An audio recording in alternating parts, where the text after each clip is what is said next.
Yo, what's going on everybody? Santos Vice here. We are back with some more Punishing Gray Raven. I hope you guys are having a great day so far. Me, Jeff, how's it going? Yo, what's up, being here? Doing alright. Anyway, where we last left off, we had finished the first floating record, I think. Let me actually check what that was, because I honestly don't remember for the life of me. Oh, right. It was the one about Hikma and her search for Nanami. I thought it did a really good job of like fleshing out like these other characters, because it's like they're supposed to be a part of this, but we haven't seen anything really, or like any major plans that they were gonna enact. So it was good to actually get an actual visual of what they're trying to achieve through all of this, and again seeing how Nanami's role as like a third-party force is so integral to the whole thing, like not too biased on one side compared to the other, just being like the mediator between. And we also started this one, which we're trying to deduce what happened to Shrek, and how he ended up becoming a construct, or how he even survived after his encounter with the twins. So yeah, we're gonna continue with that. Last I remember, one of the major things was that people were saying it was his fault that his Aunt Rachel, I think, got caught, or that she was killed, something like that. And I was like, really? Shrek would do that? I don't know. Again, there's probably some missing pieces that we don't really have yet. And also the fact that his mother tried to prepare him to survive in the outside world or for the future, which again is not necessarily wrong, because unless you actually teach them, kids are gonna have to start from scratch at probably like the worst point in time. But maybe the approach wasn't necessarily the best. I mean, for her as a parent, not like this game hasn't done that. Yeah, we're gonna go ahead and continue. I honestly don't think we'll complete this, because it took me so long just to get to the 20% here, so maybe we'll have to finish it the next stream. I don't know. Snow was coming down hard that day, as he remembers it. Disconnected by the fires of war, the train had come to a stop and fallen silent in the snow. And by the way, I won't be streaming tomorrow because I'll probably just be pretty tired, and it's like I'll just only want to like use the time after work to just do homework. So you'll probably see another stream on a Wednesday instead. He has stains of Rachel's blood in his hand. Lukewarm at best, yet he's feeling a burning sensation coming from him. Rachel. Cap. The sound of people's footsteps coming from below hit him like thunder. Why?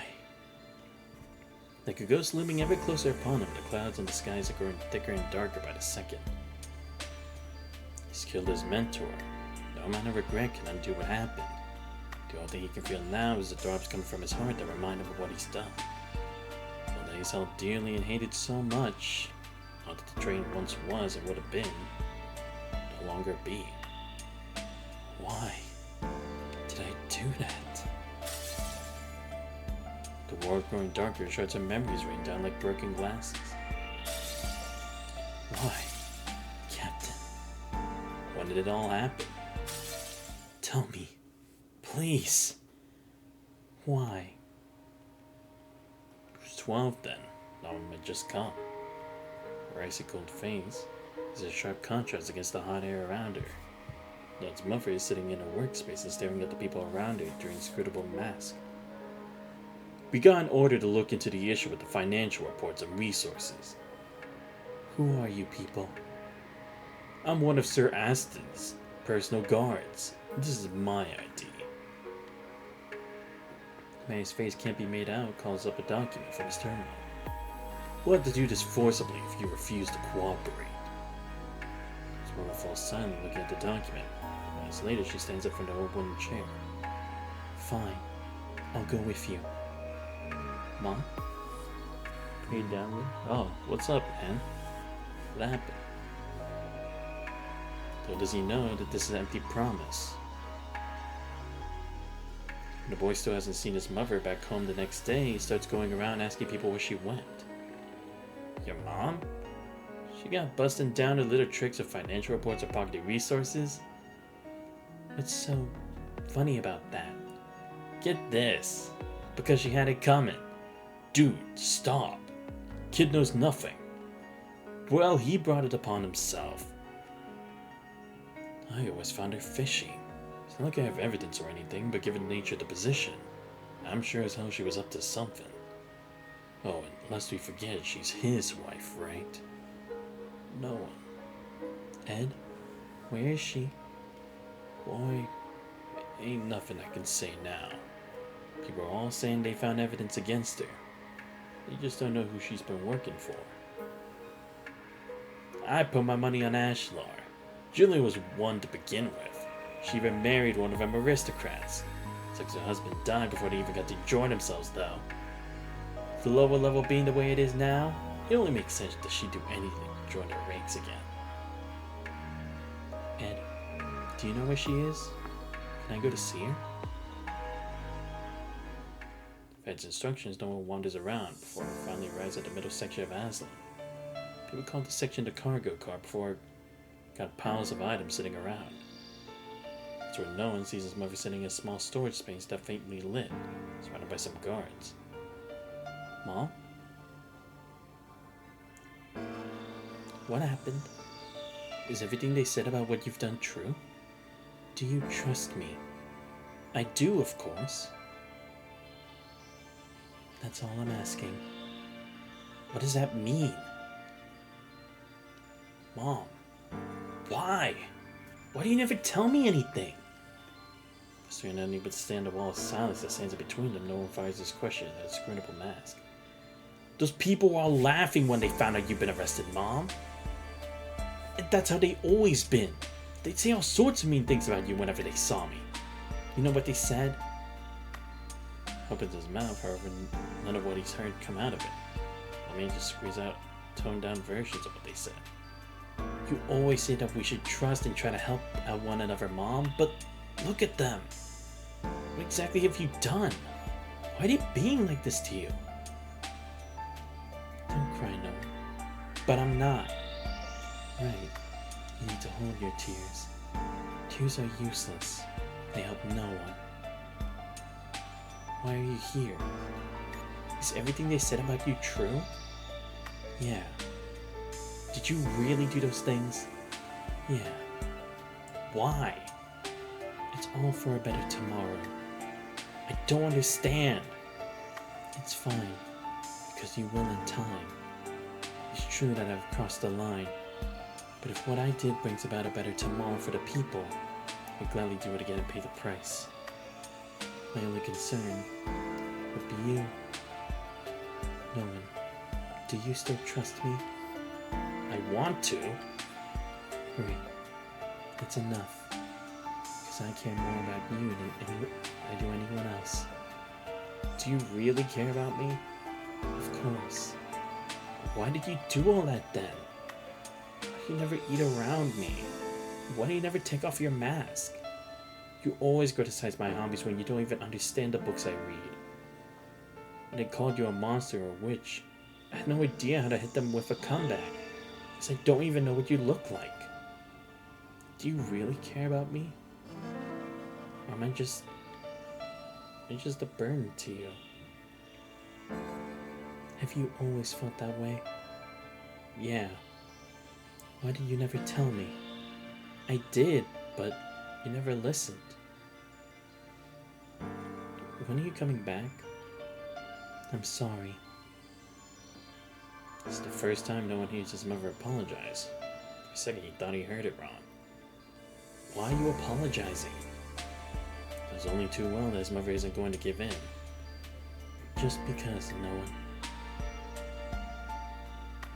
There's just something I wanted to tell you before it's too late. No one's eyes on her, Julie slowly removes her mask. Her face full of scars and her eyes appear soulless. Telltale signs of what years of hard work and struggle have done to her.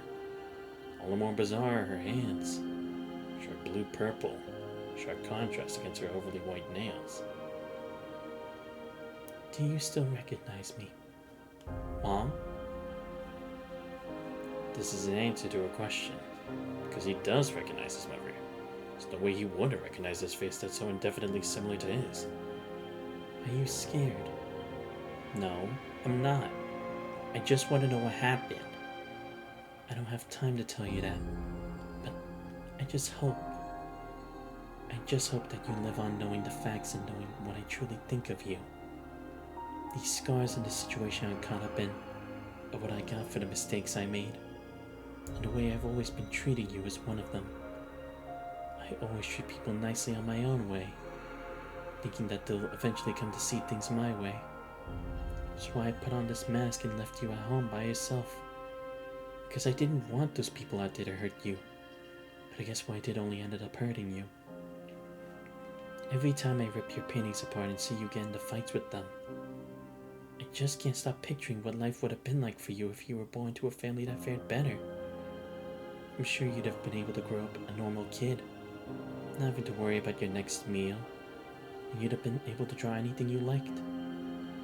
It always kills me to think I was the one bringing you to this hellhole, but I never for a second regretted keeping you right by my side. Knowing you're a strong and wonderful kid. That's why I think you probably understand why I got in your way of pursuing your hobby. You'd have ended up being all delusional and lost in this world if I didn't.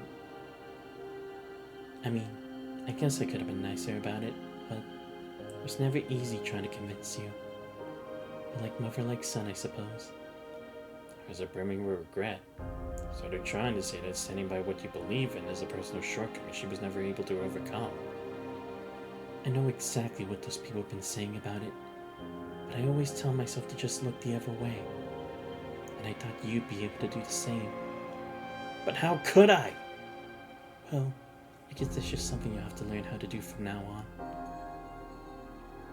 I know they've been calling you a monster, Noah, but a monster doesn't have to be horrifying or doomed.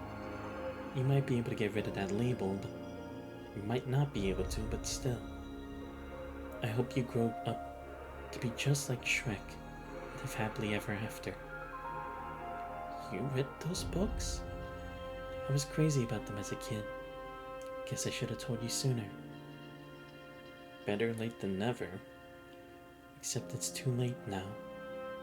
Why do you say that? Why? I guess it's because it finally hit me that there's only so much I can do. And I'm just going to keep blundering the harder I try to right the wrongs I caused. And there are just too many things that we can't fix anymore, given how far we've already come. Please. I stored all the resources in a box I left under the bed at home. I taped the key to the inner layer of one of the drawers in my office desk. They won't last you for long though, so you need to use them wisely until Rachel comes back. What about you? I'm going to have to stay here. Because of what you did? Do you think what I did was wrong? The boy nods his head heavily. Right. Let's apologize to people, Mom. We can start over after that. I've lost my chance to. I wasn't able to become the person I wanted to be. The only thing I've ever done is compromise my pathetic self so I could look away from all the things I couldn't accomplish. I thought that would help, but I guess it was just all wishful thinking. See? A single blunder is all it takes. Or someone hit the rock bottom of hell. Que sera sera. It's just a fat lie the survivors want you to believe. So the guard's coming this way from the distance. She looks outside. She picks up her pace of speaking. Luck, power, courage, knowledge, and wise decisions. These are all the things you need to become a survivor. That's why it's hard to be one. Now, Noah, I hope you get to grow up and survive the apocalypse. I hope you get to become who you want to be. And you still think what I did was wrong many, many years from now? Then remember to never do what I did. Okay? Time's up. You need to go. Julie puts her mask back on her face and waves at Noah. Do you still remember the lullaby? No. The sun is out. It's time to say goodbye. Goodbye, Noah. Dragged away by the guards, the boy finally realizes that this is the moment of farewell. So many things that hasn't cleared up with his mother. So many things they wanted to ask. Except he's lost his chance forever. The last 12 short years of no one's life. Never once had a heart-to-heart conversation. All the dodging, hiding, and blaming over the years dug a trench so deep in between them. He never once had a chance to see his mother's true colors. Her past, her aspirations, her worries, her longings. Not once was he given a chance to learn about any of these. It's only now that he finally learns of his mother's love for him for the first time. Why are you only telling me all this now? You never gave us a chance to fix our relationship. I'm not leaving. There are a million things you haven't told me yet. No one. Just go already. It's against the rule to even let you in here in the first place, for God's sake. He tries to break free. A few more seconds will do, he thinks. So all the struggling gets him nothing but violence in return. Stay put, damn it. I'm sorry. Guards throw Noah back to the commoner carriage unconscious and lock him up. Night after, a cargo crew member shows up to announce Julie's death. The doctor ruled food poisoning to be the cause of her death, saying that she consumed expired rotten food, which is a common cause of death among people living on a lower level. Is that even possible? It stands helplessly among everyone, watching remorse and guilt. People, however, offer him no constructive answers to his questions. Said they shower him. This boy has been a loner that puts up a tough front, called piercing looks. Before despair tears his soul into pieces, the boy once again finds hope in his book storage. The information determiners turn up, so he tears apart every last detail from that fateful day. Umpteen hours later, he finally comes across an entry that reads nitrite poisoning.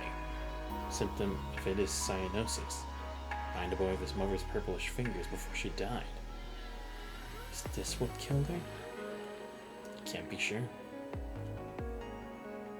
Not long after Julie's death, those men that introduced themselves as Aston's personal guards share their findings into the case, which, unsurprisingly, are exactly as people have guessed. They maintain that Julie was working together with some aristocrats and cargo crew members, and that together they pocketed a sizable amount of resources.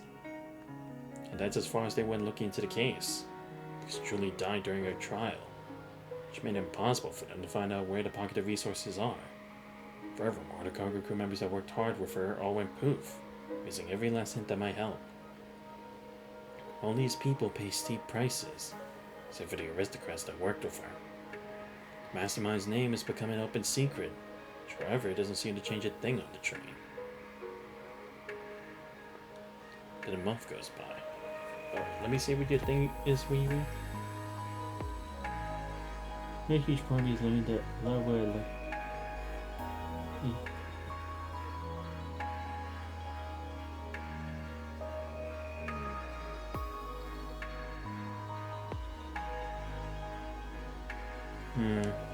Nah. I guess I can see that because, yeah, it's like, it's built up a lot of memories. It could have exposed you to a lot of different feelings, or maybe even thought about different experiences, so I can understand why it would be so disheartening to you. My condolences, man.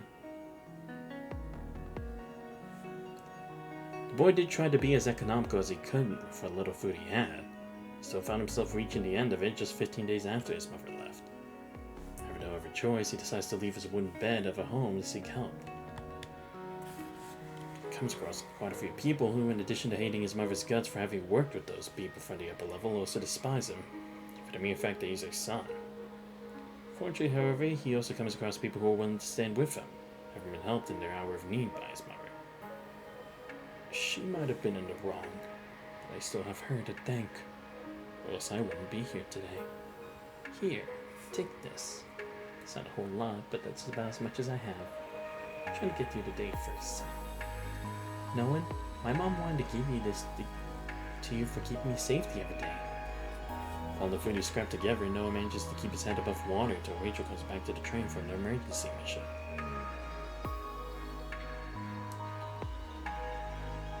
How days gone by that he forgot the look on Rachel's face that day. Rachel's always collected, but this very moment she's biting her teeth together and clenching her fists so hard that she doesn't even let go when her nails dug into her hands. Don was gonna ask her what brought his mother to the bitter end she met, but nothing comes out of his mouth, because he's certain that the pain she's feeling is anything but feigned. Rachel, I'm sorry. I'd have totally done everything I could to keep Julie safe if I hadn't had to go on that emergency mission. But it's all too late now.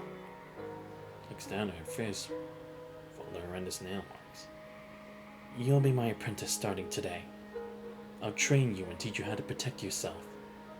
You have to live on, Noan. And you'll free everyone from this oppression. You'll lay the dead to rest and rest yourself and let them know their sacrifices are not for naught.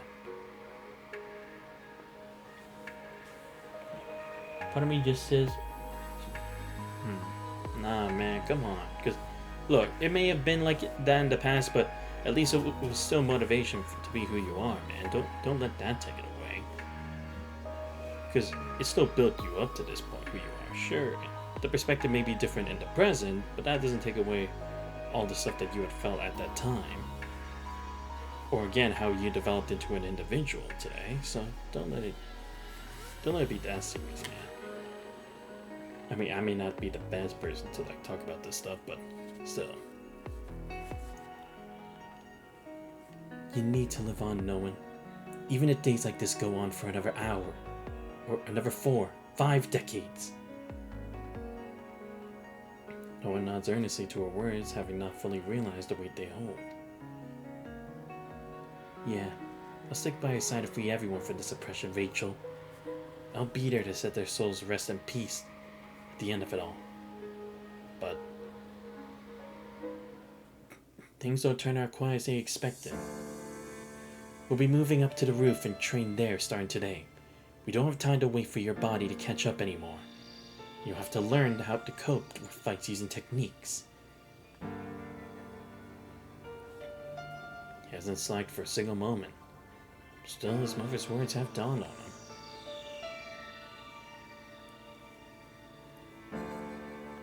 He's as normal as a human being can be. He had to do it the same way hundreds of thousands of people do it. To blood, sweat, no shortcut in between. Are you trying to drag us all down, Noan? Julie's dead and you're gonna starve and die. You stop now. I know. Then pick up your pace and be the best version of yourself. I'll be away on a mission with the cargo crew for a month. You have exactly a month to meet the goal I've set for you. Yes, Captain. Sure you can do it? Of course. The problem is that the largest part of it, the reviews and things like we... Oh shit. Oops.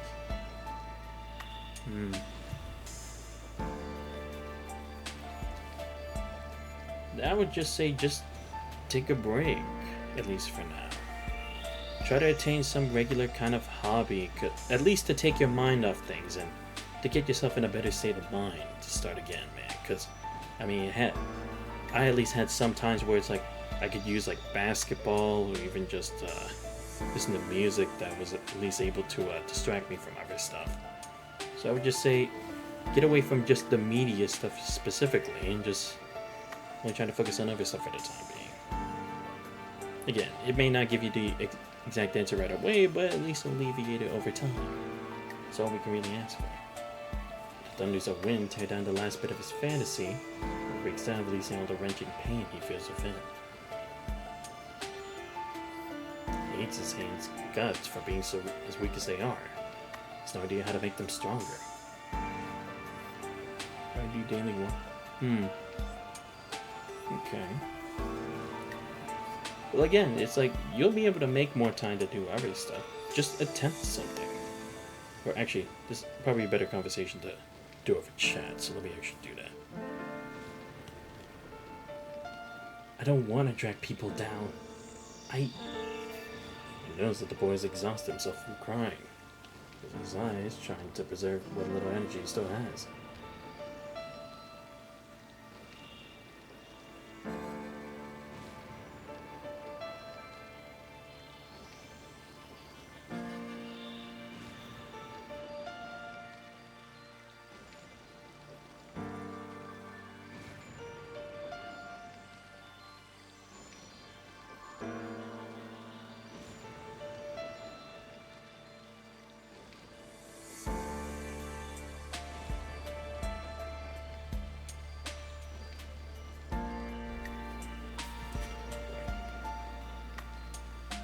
Julie once told him that this was like growing up. It's every normal person's job to learn to compromise. Just how is he supposed to? His heart burns so furiously with sadness and regret. One doesn't aspire to be better, but he knows that he would give it his all. Take another step forward to alleviate himself of his pain somehow. Just you all wait and see. I'm not giving up.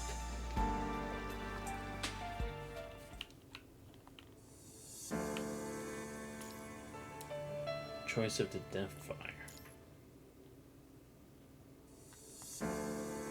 Come back to the car, the boy can hear the rain drumming away hard, fast up on the roof.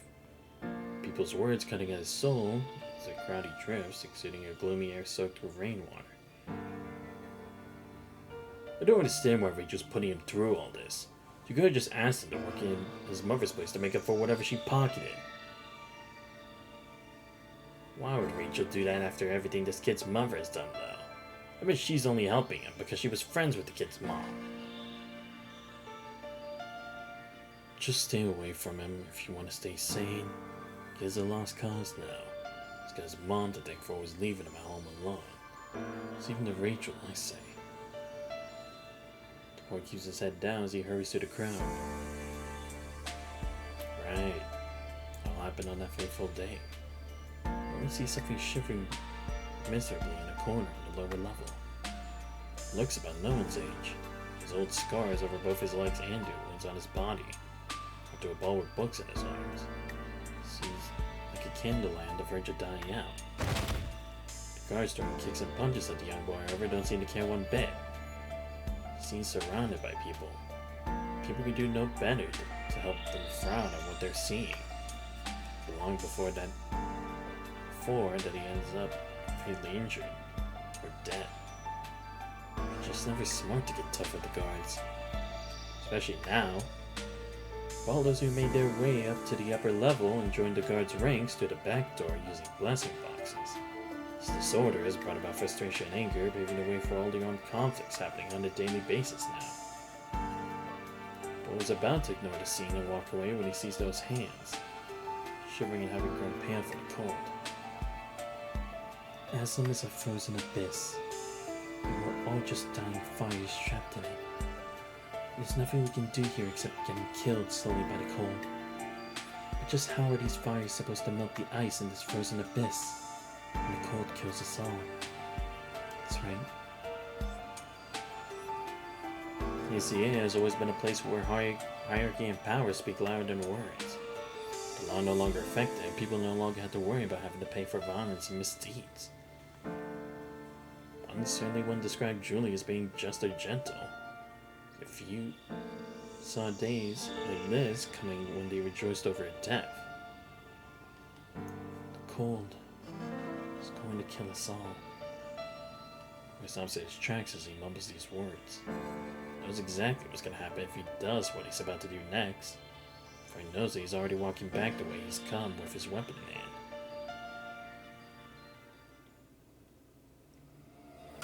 Stop! What have we here? What you gonna do about it, huh? Don't you see he's handicapped? As if I care.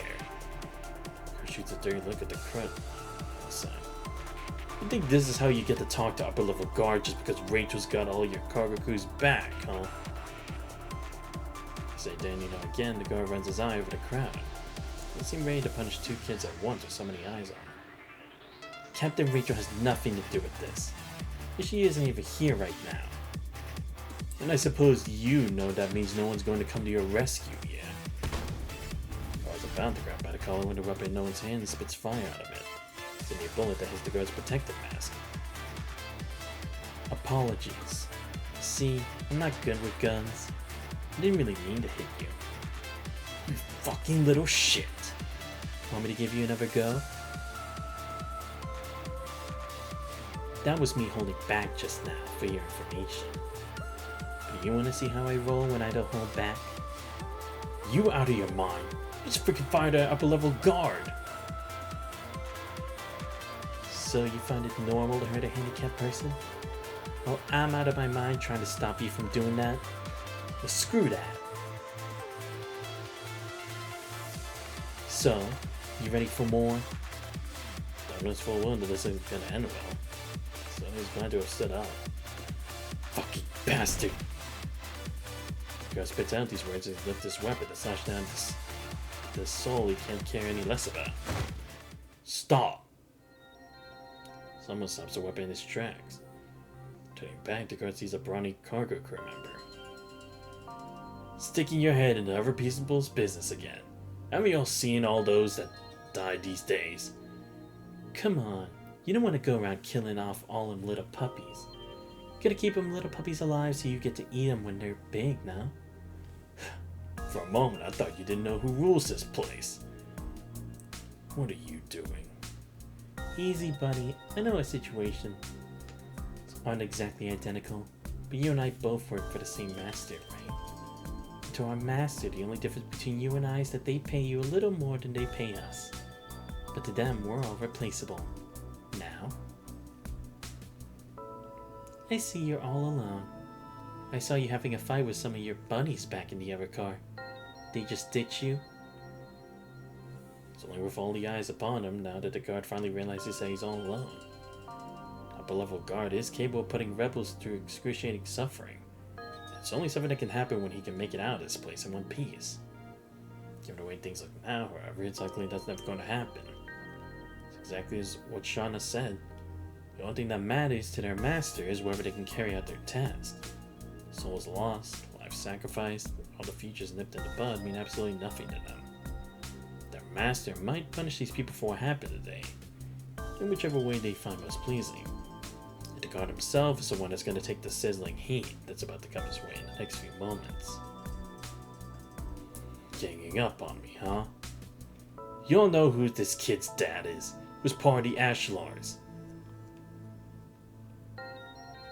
That's right. His dad was gonna be a guard like me, but he decided to stay here so he could do more business.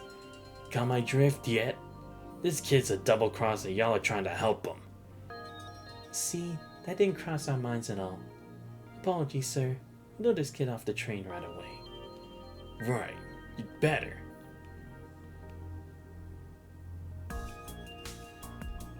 He walks up to the boy when the guard is gone. Stops him in the foot. Are you out of your mind? Didn't you see how everyone was trying to keep a distance for the scene? Trying to drag us all down or what? These guards are freaking mad these days. You seen what happened when people stood in their way, right? They only killed one person so far this month. You and a kid behind you would have been dead if we'd shown up 1 second too late. I've seen what happened. That's exactly why I wanted to put an end to it. So what if you can bring this one guy to his knees? You can knock down all those guys that are gonna come after you? Julie and Rachel didn't raise you to die like this. Come on, Nina. We all know you were about to jump right in if no one hadn't done it before you. Shush. There's nothing embarrassing about it, though. See, I'm pretty fed up myself, but they always make sure to make you suffer if you're trying to get in their way. Isn't cool at all. Kid, you're lucky you didn't get your butt kicked this time. Think you're gonna get this lucky again? That's right. Keep it in mind. You can go from hero to zero in one fell swoop. See how scared he is, Nolan? He might not seem like it, but he just doesn't want anything bad to happen to you. Sorry, Nina. For God's sake, I told you to keep it zipped, Shauna. You should be addressing me as Sir or Captain, kid. But that was a true eye-opener just now, kid. I didn't believe it when Rachel told us you took on those guards up when you and I. So you're finding it a bit difficult to keep yourself in check without Mom around. Don't sweat it though. Worst that's gonna happen to you is getting a peace of mind from Rachel when she's back. I'm sure you're ready for that. And just ignore Nina. Dude's just a little shy. Anyhow, gotta go. The crowd's dispersed, no one sees a trembling elder lady walking out of a dark corner. It's none other than Hill. No one. That was crazy. Are you okay though? I'm fine, Hill. I'm sorry, my children. Your Aunt Hill was too scared to do anything back there. Just look at what they did to her shoulders. I'm fine. It doesn't hurt.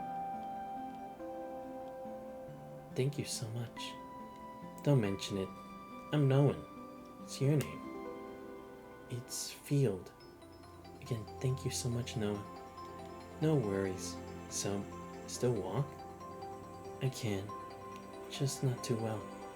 I got cut by a gardener robot a while ago. Doctor stitched it up for me, but I still end up with my leg like this because it's the best they could do. Where are your parents? My dad is out with the cargo crew. And my mom, she got killed by the gardener robot that hurt me. Don't worry though, but I will take care of everything when he's back. Are you new here? Yes. You just listen to me and don't ever mess with those people again.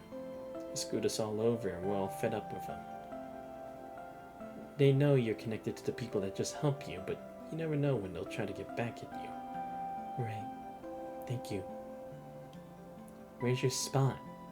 Let me take you there. Sorry, but my dad hasn't found us a bed yet.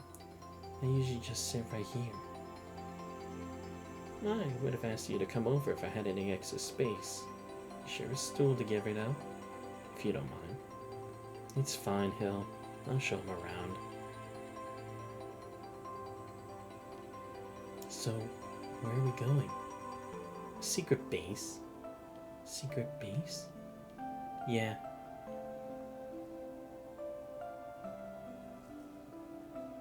They've already filled me in on the details. Let me guess. You aren't going to apologize, are you? No. I'm sorry. Sorry, Captain, for everything I've done. But I'm only apologizing because of you. Nothing to do with that guard. Boy, you seriously remind me of Julie. She'd do the same? Oh, she would, son, she would. This only counts for 20%. I mean, things like this only account for 20% of why she always rubbed people the wrong way. But she always said, let me guess, it's either you just need to compromise or you need to know how powerless you are, yeah? She's right. And I want you to promise me right now that you're never getting yourself into petty trouble like this ever again. But there was no petty trouble.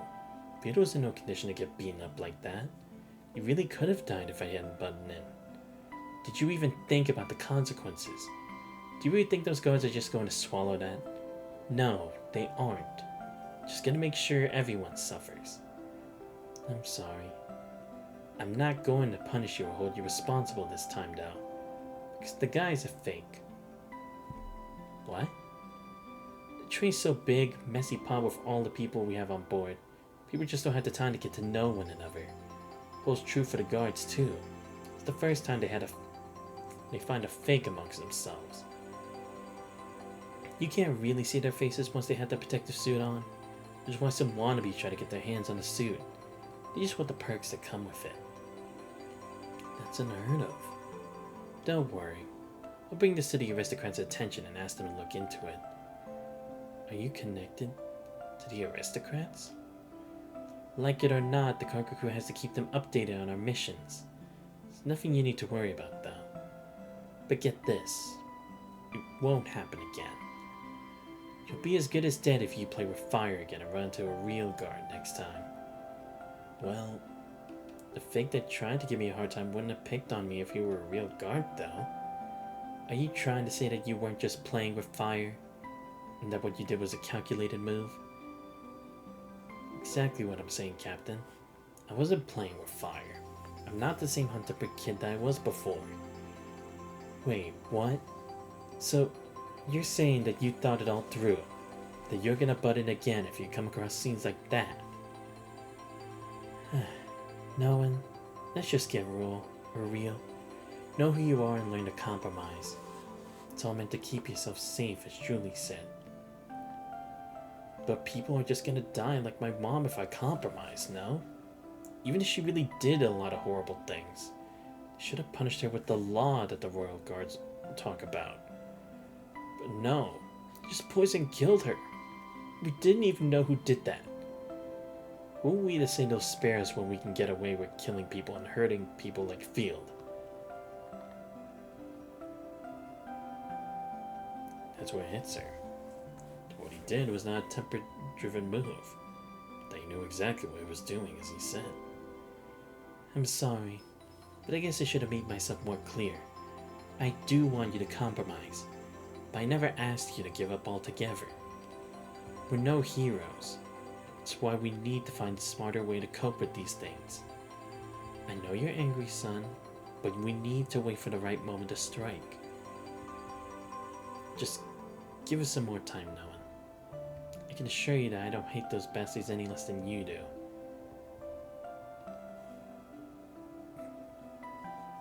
Hey, how did it go? Is she still going to punish you?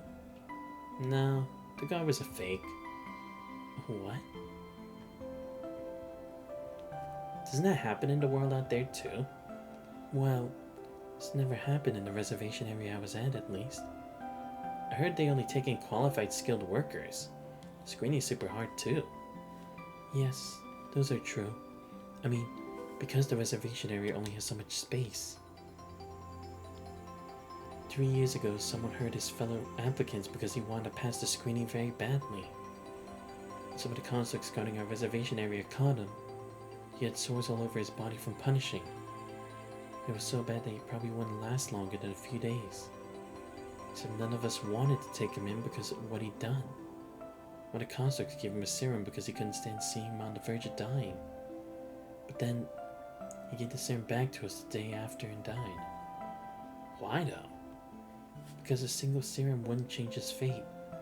Or so my dad said. Is that what the world out there is like? Yes. Screening is challenging enough that it helps uphold the order within the walls. It's also the very thing that makes it impossible for us to save those in need. Which is why I had my hopes up before I got here. My dad told me that ACA screening isn't as difficult, which makes it a moving utopia that's immune to the punishing virus, and brings supplies and smiles to people in need all over the world. Did you just say your dad called this place a utopia? Yes. Little did he know. What happened to this place though? Why has it always been like this? Well, this place is no different from the world out there. People just want to live. They do it at the cost of hurting others sometimes. Is that why they treat us the way they do? Yeah. People start keeping a distance from Field and treat him differently when they sense his connection to the aristocrats up there. He isn't the healthiest of people. Aside from being handicapped, he comes down with low fevers on a regular basis.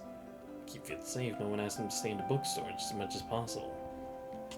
They don't sit well with people, and they were meant to help each other survive at their secret spot. The rest of the train won't see them. People, however, begin to have a different take on Noah as a person after his conflict with the guard.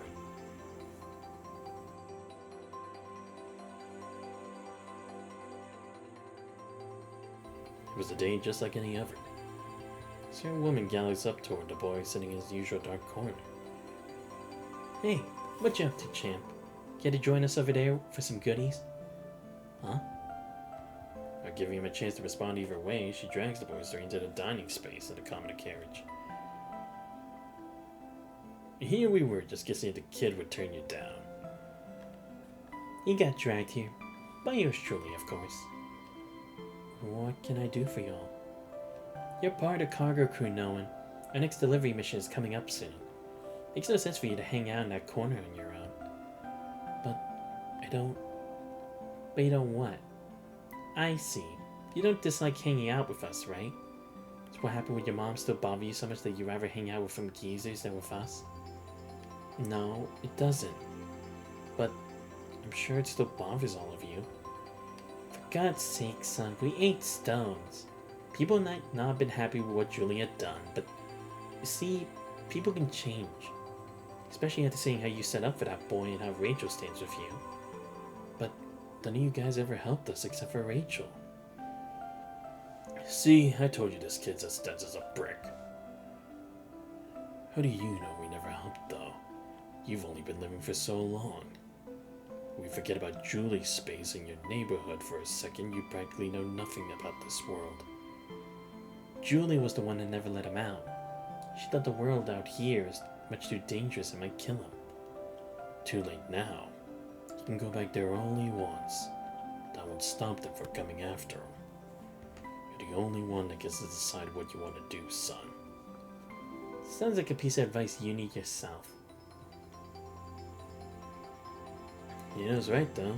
Before his mother died, no one barely knew anything about this world. So deeply in love with books and busy pursuing his hobbies that we did pick up on people's attitudes towards them every now and then. Never really understood why they treated them the way they did.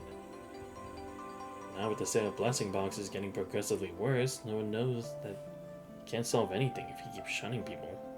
Besides, never liked to be left alone at home anyways. He's still trying to get used to these people's kindness, but sees no reason to turn them away. Staying for a few moments, no one nods his head lightly. Alright, got it. Thanks. I'll try to roll with y'all. It's the first step the lone wolf takes toward the pack. Wow, it's definitely much easier than I thought. Crazy how we spent so much time trying to figure you out. What do you mean? We talk about you every now and then when we eat. Who's we? It's Nino, Wayland. Well, pretty much all the big names for the cargo crew. Why would you want to talk about me now? See, you joined us before you even turned 13. You always hang out with Rachel. If you add in what happened to Julie, it's only normal that people talk about you, right? Come on, they didn't badmouth you or anything. It's just that we really can use a few more hands these days. We didn't think it's right for us to keep seeing you in such a negative light when Cap never goes alright with the people she picks. We thought Cap only keeping you around because she was good friends with Julie. We're happy the other day was proof enough that you're clearly different from your mother. And we just thought it's high time that we got over it. Proof enough. Huh. This guy would just wouldn't stop talking about Julie. So we decided to ask Shauna to drag you out of your little corner to join us. Hey, you talk about her a whole lot too. All I was saying is that you find it difficult to hang out with people because he was kept locked up at home for so long. There ain't no kids that love being on their own. You'll come across one that seems like kids only because they had to put up with the status quo. We have ourselves a child expert here.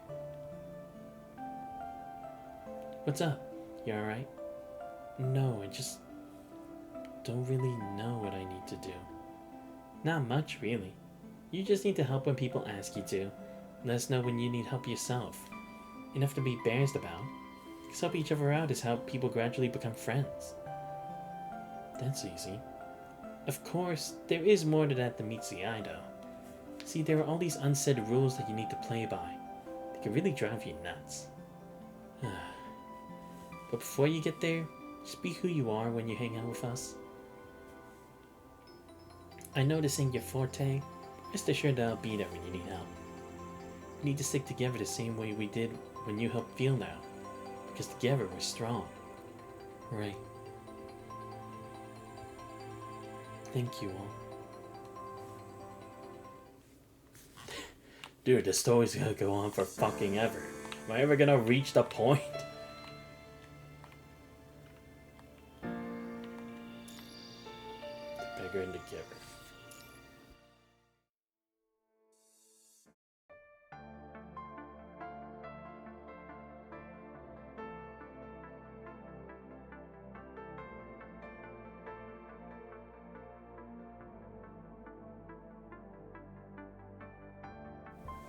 That's great, Nolan. When are you gonna do that? I'll just sit here. There's so many books I like here. I have you coming by like this to tell me about your day, too. Hey, what a long face. I consider myself lucky for being able to stay here to wait for things to get better. I mean, considering what my dad did. You mean Bancroft? This boy's got nothing to do with it. The man himself has definitely got some issues. himself definitely has some issues. Swearge punched him so hard in the belly he feels nauseous. Because exactly how people described him and his mother just not too long ago. I've been looking for arms dealers to work with, but he always find out about it every time I made a move. Arms dealer, you said? Right. See, the weapons the cargo crew uses are things that... Oh shit. Here we go.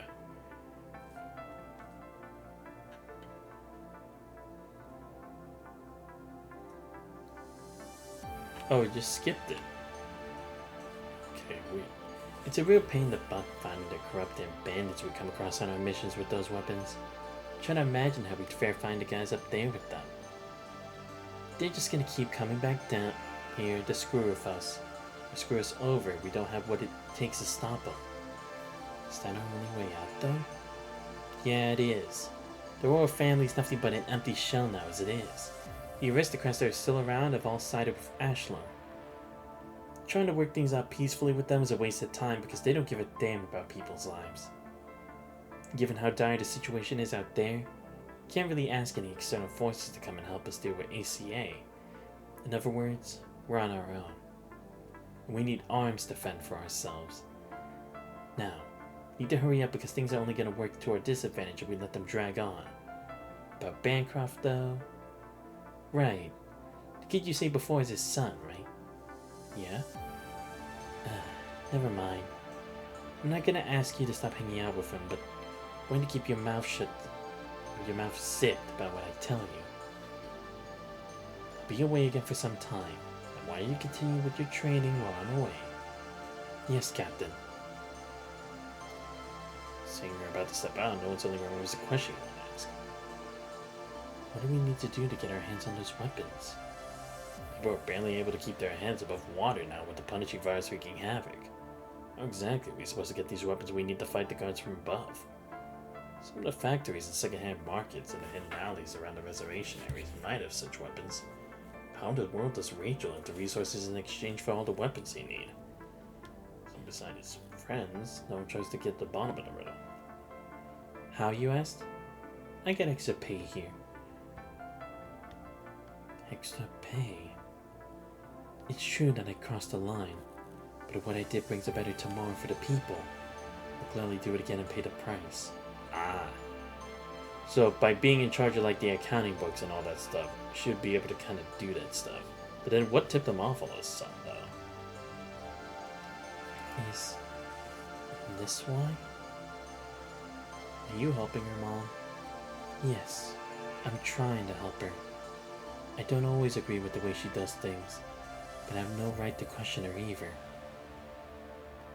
The boy's starting to piece the puzzle together. Well, I went down that path to help Rachel get the resources she needed to get those weapons.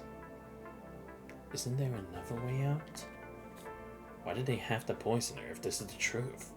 And just how is Rachel supposed to get all the resources she needs with Julie now dead?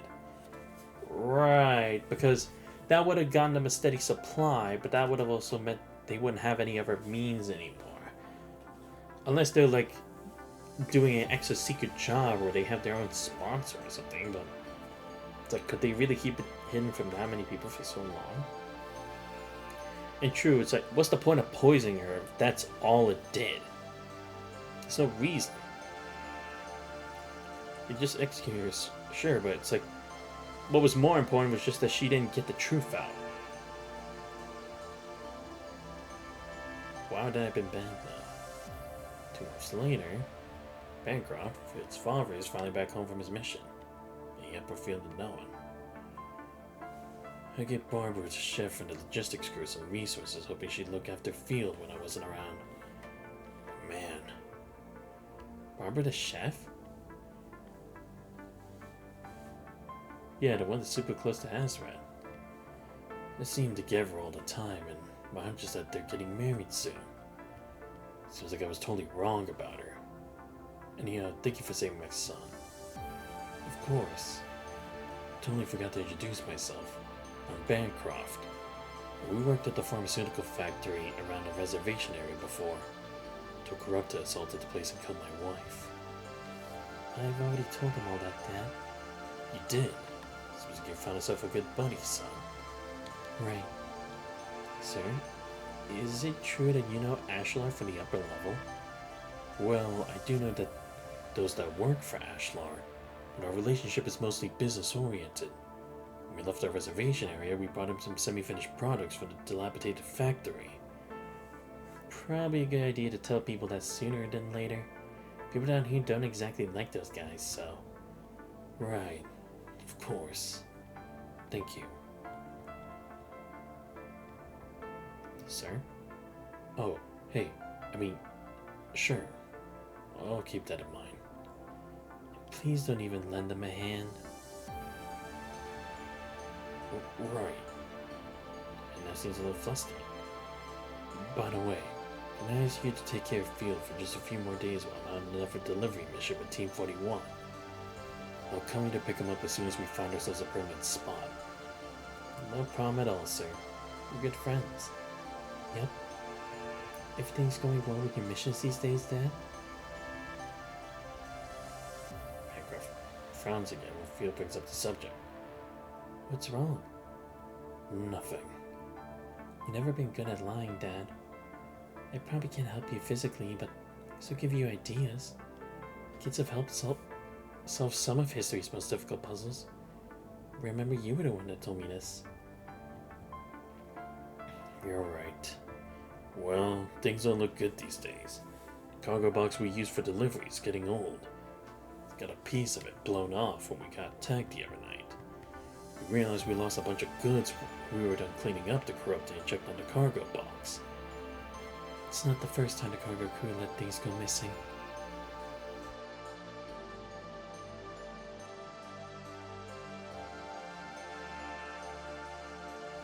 These words suddenly pop into no one's mind.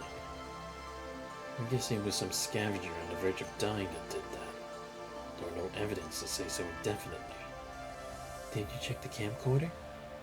No, son, we don't have that. Heard they only carry a camcorder when they're delivering valuable goods. Is it expensive to make one?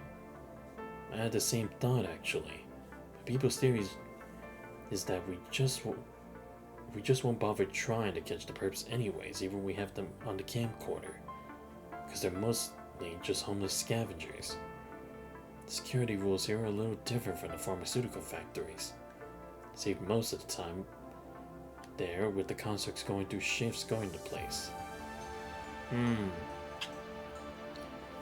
But then doesn't that make you think that it's like, it can't be like some unorganized group, because it's like, this has been happening multiple times, because they even said so in the past. At least when Pedro talked with Julie about it. Have you seen Barbara? I have some updates for her. Wait, she's a chef now? I know. She's taken over Julie's place because Assad is apparently vowed for her competency. Part of what we do overlaps with her area of responsibility. We only address her as a chef because that's what everyone else so calls her. She's probably with Assad. I'll be right back then. How you doing, big guy? Got a fever? No, but I've run out of medicine. That's fine. I'll go and exchange some for you. Let's go. Exchange? Yep. One of the doctor on the upper level has the medicine I need. So we need to go to him to trade in resources for my medicine. Do you still have any resources left? Only things we have left is my mother's bracelet. I visit the doctor again in 3 months. I have to save up enough resources by then. It's okay, son. You're the only family I have left in the world. I can't afford to lose you. When do you have to go? Pretty soon. I have another mission to catch tonight. Thank you so much again. See you around. See ya, Nolan. See ya. You probably want to stay away from that Field kid. Bancroft has screwed up quite a few times. They're both troublemakers. Because he's lost goods? Not just that. See, there's a lot more that meets the eye to the guy's connections with the guys up there. Hey, Nino. Glad you're here. Hurry up and help us untangle these yarns. was about to say something, but instead decided to swallow it and work away with nothing. The guy's fishy with a capital F. See, we've got a few of our men busted already since he came. They said they'd found evidence of major wrongdoings committed by our guys. Guess who's the one who reported everything to those guys up there without saying a word to Rachel? Bancroft isn't the only snitch around. The aristocrats kind of know what we're up to, so they set up a nice little system of rewards in place to turn us against one another down here. System of rewards? What do you mean? Look over there. At the end of the car, a guard is dragging a civilian by the hair toward the industrial carriage. Never gonna take away all his resources. People can do anything, so long as there are perks in it for them. Dude, hold your horses there and chill out.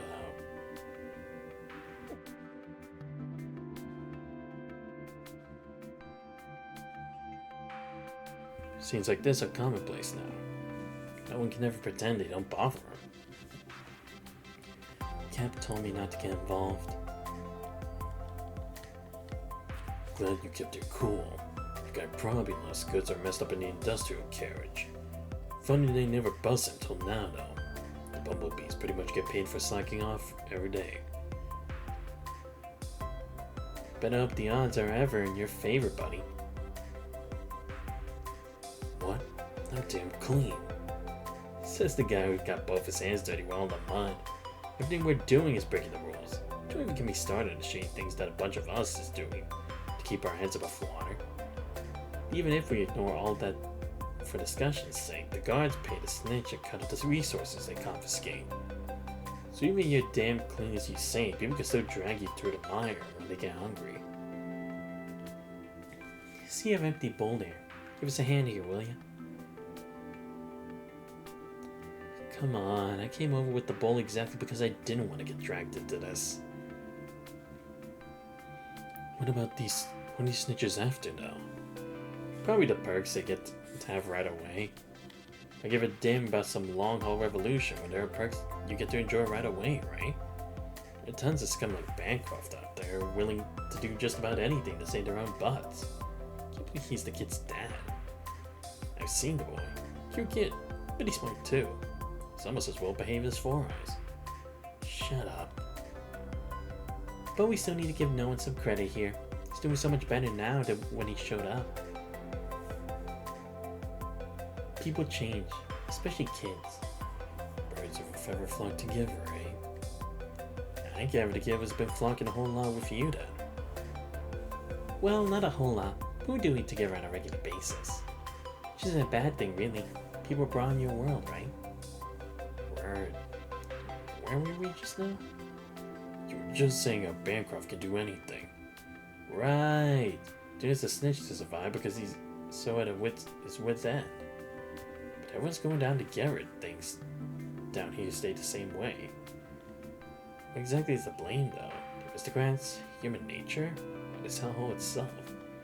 A bit of each, I guess. Going back to what I was saying, you want to stay away from Field knowing Bancroft is anything but kind. But that's what you all said about my mom and me. We're saying these things for your sake, son.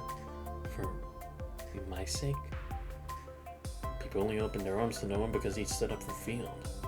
There's no way Noah's gonna cut ties with Field to earn his place among these people.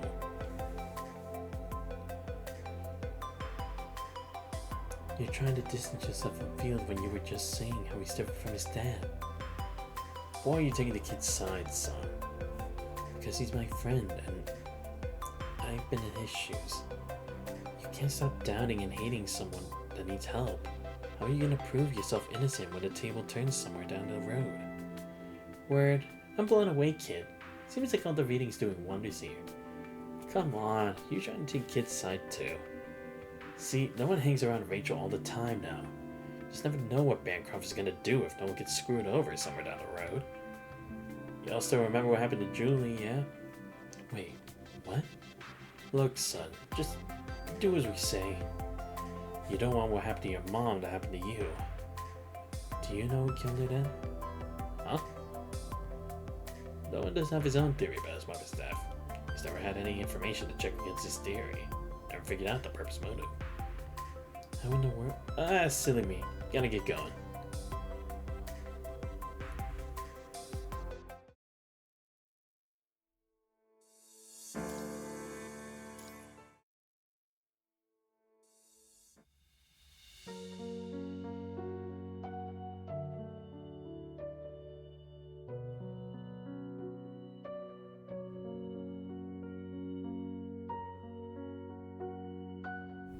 Hey, Noah. Your dad leave? Right. Hey, look. Huh? I was about to tell Field, but you just heard about Field's dad but decided to drop the topic. What did the doctor say? He said my immune system isn't working properly. That's why I come under the weather a lot more down here, where it's cold and wet. Boy, I can't wait for summer. I won't be sick so often when summer's here, and Dad won't have to worry about me all the time. This medicine costs us a fortune. Did your dad stay connected with Astro to keep his access to the medicine? I have no idea. He refused to tell me anything about it. Do you like summer, Noah? I don't have a favorite season. This doesn't really make a difference on the train. But I guess I just might have one when I eventually get out with the cargo crew. Cool. Say, why not let's go to the forest to look for fireflies in summer? Fireflies? Why though? Because they're beautiful. Have you seen one? In the books I read, yes. I've drawn some before. No, Noah.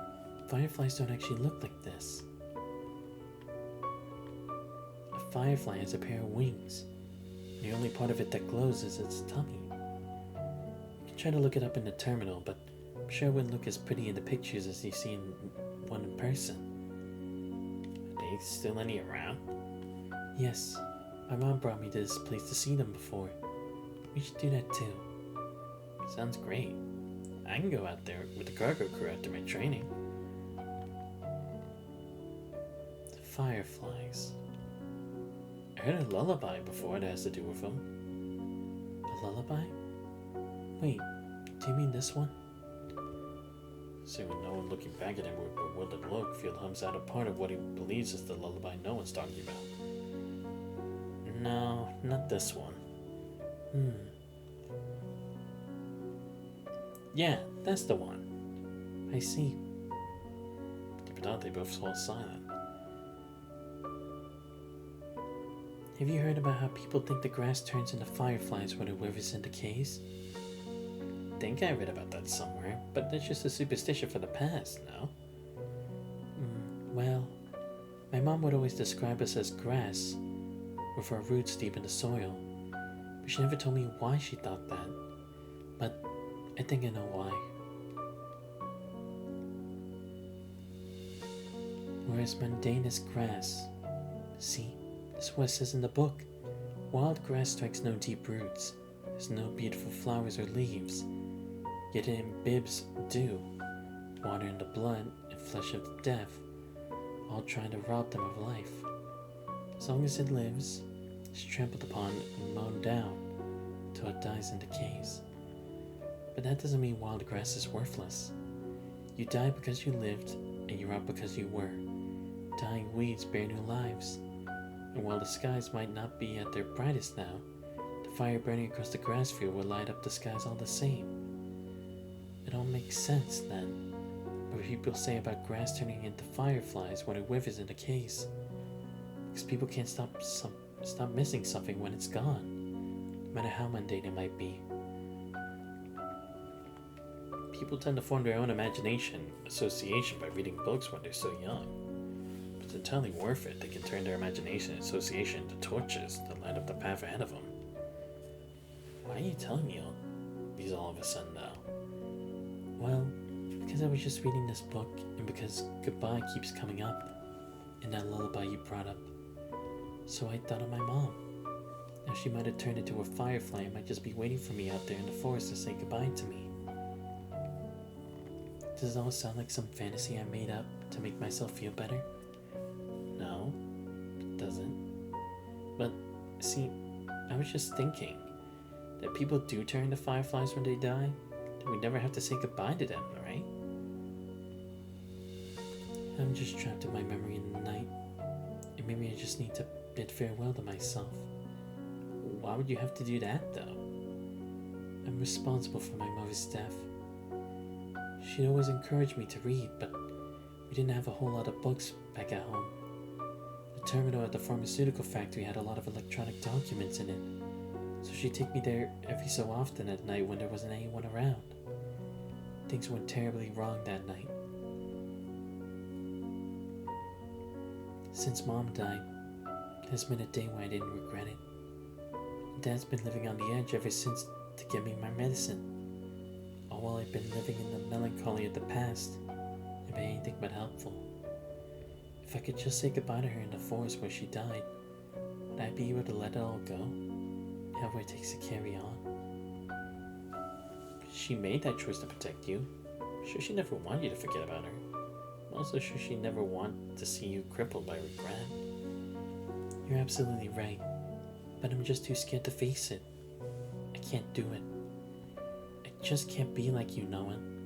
You've lost so much coming so far, but you've never given up. Huh? What do you mean? No one doesn't understand these words, because he thinks he's learned things the hard way and already come to grips with reality. Be it your memory or what you believe in, you hold on to them both. You never stood up for me or lent me a hand had you already given them up. Deep down, you're deep into those heroic stories, aren't you? None of them is real, though. That's only because you don't yet have the power to make them so, Noah. Not because you aren't determined enough. What's the difference anyways? Power corrupts you if power is all you have. But you're different. You went out of your way to help me knowing full well you were no match for the guard. And that, Noah, is determination. Determination? Huh. But I was this close to screwing everyone over back then. Rachel asked me to swear that I'd never do it again, if I ever come across something like that. Noah. Yes? Come on, Noah. I know you might be feeling guilty for putting everyone in harm's way, but nothing changes the fact that you saved me. That's proof enough that you can still do what you want to do, even when you don't have what it takes to make it perfect. And I'll keep what you did for me in mind, help people in need when I see them. You might not be able to help everyone out there who's in need of help, but everyone you help will go to help on someone else. Sounds great, right? Would you still do it if helping them means you're going to make everyone suffer? Sure. I mean, kindness is a choice, and the world is to blame if it doesn't allow us to make that choice. And it reminds me of what you said that day when you came to my help. You think I'm out of my mind for trying to help, then screw that. Boy, you really need to forget that. Why though? Wait, does it make you cringe? No. Bingo. Oops. Dude, just pretend I never said any of that already. Okay, fine. I'll stop with that. I'm never going to forget you helped me. And see? It's really got me thinking. I think I'm going to help people however I can once my legs get better. But you're already doing that, Field. You're helping me already. Am I? You are. See, no one suddenly crawls all the things people have said about Field. Can't help feeling tormented when he compares them with all the heartwarming encouragements he's heard from Field over the past few days. Thank you, Field, for telling me all this. Not knowing why he's being thanked, the blonde boy lowers his head and laughs. What do you want to be in the future, Noah? In the future? Yeah, a dream, or a plan, or something. Something you want for yourself. Well, he said something, but he just can't seem to recall the words that came out of his mouth. How in the world do you even forget something so casual? And you? What are you going to do? I just want to get better, so I can lead the train and go to the forest to see all the fireflies. Preferably with you and Dad. But I'm nowhere close just yet. So I guess we'll just look forward to summer first.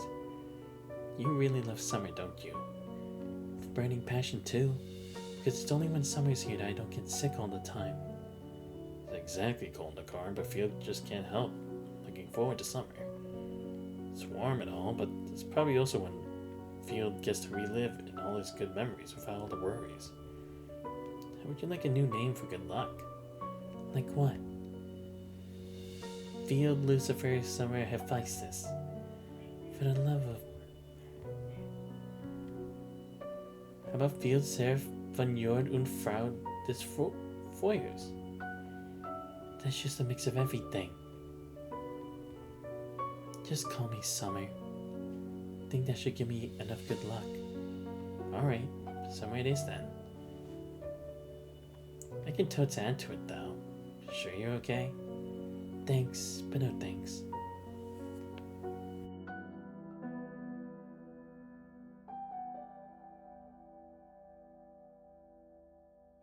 Two months go by. Bancroft works day and night to make up for the lost goods.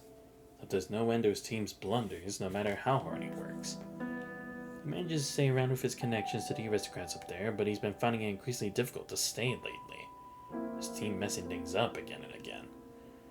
Every so often, no one would watch Rachel give him a real piece of her mind in front of people. Field's run out of his medicine. The hellhole that's at the lower level is eating away at his body, putting him through low fevers again and again. I always lie to his farmer when he checks on him. Wait, what?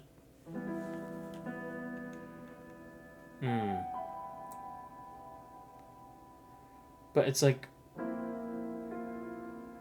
if those people are losing it on purpose, could it be the same like the money laundering thing, where it's like, instead of like when Julie took money for them, it's like the aristocrats are having people take more of the goods that are supposed to be for the lower level for themselves, like to enjoy more of the bounty than the work they actually put in.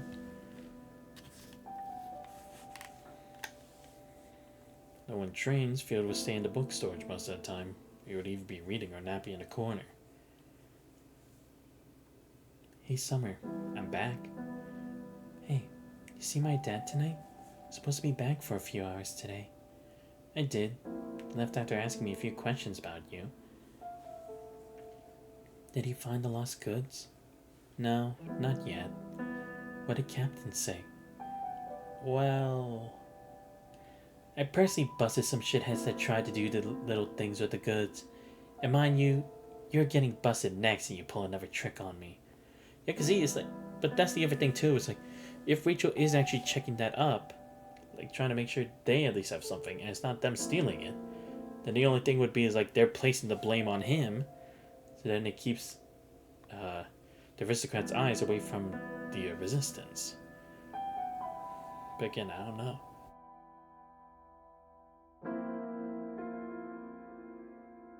Please, Captain, I didn't do this, says the man who has a record of working for the aristocrats.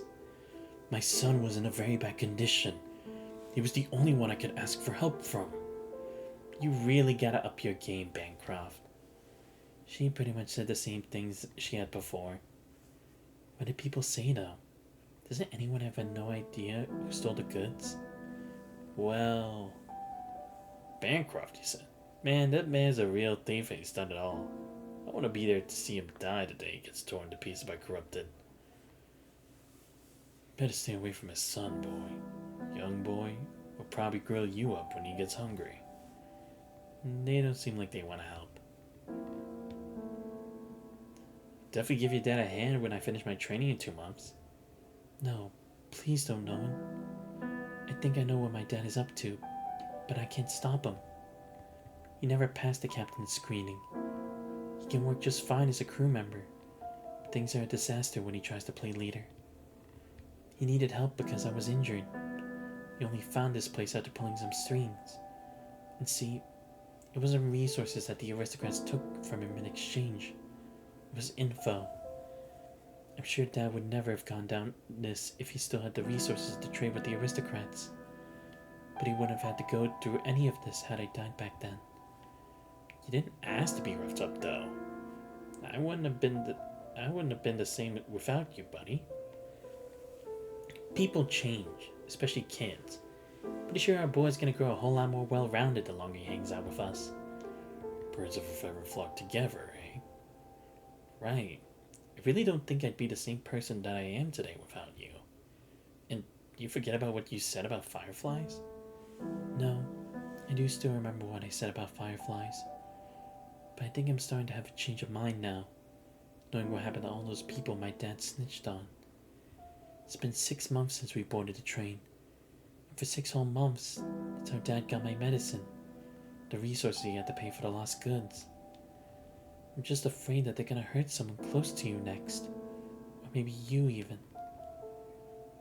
Come on, son. You hang around Rachel all the time now and she tells you everything.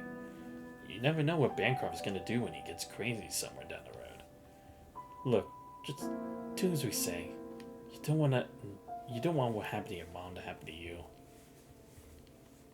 I don't see how that's any different from if we personally did the hurting ourselves. It's fine. As long as your dad still gets paid properly for his work, you just need to pay for the lost goods and make sure he never loses anything again. But Dad just keeps losing them. He hasn't even gotten what he's been working for because his pay all goes into paying for the lost goods. And they still have no idea whatsoever who stole them. I'm at the end of my training now. I'll ask Rachel to put me on your dad's delivery team so I can keep an eye out for him. No, please, Nolan. Thank you for offering, but I think it's best you stay out of this.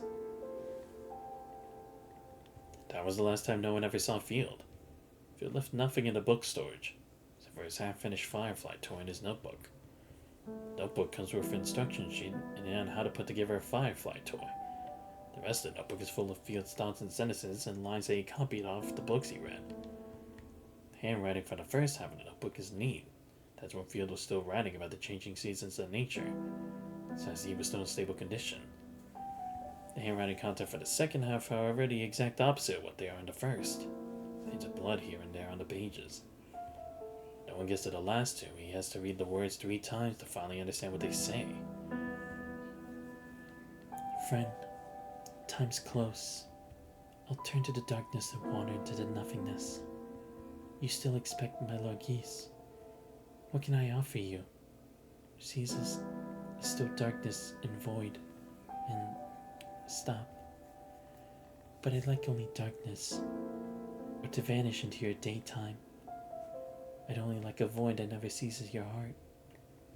I'd like that, friend. I travel alone, not only without you, but in darkness without other shadows. Only myself submerged in darkness, in that world wholly mine.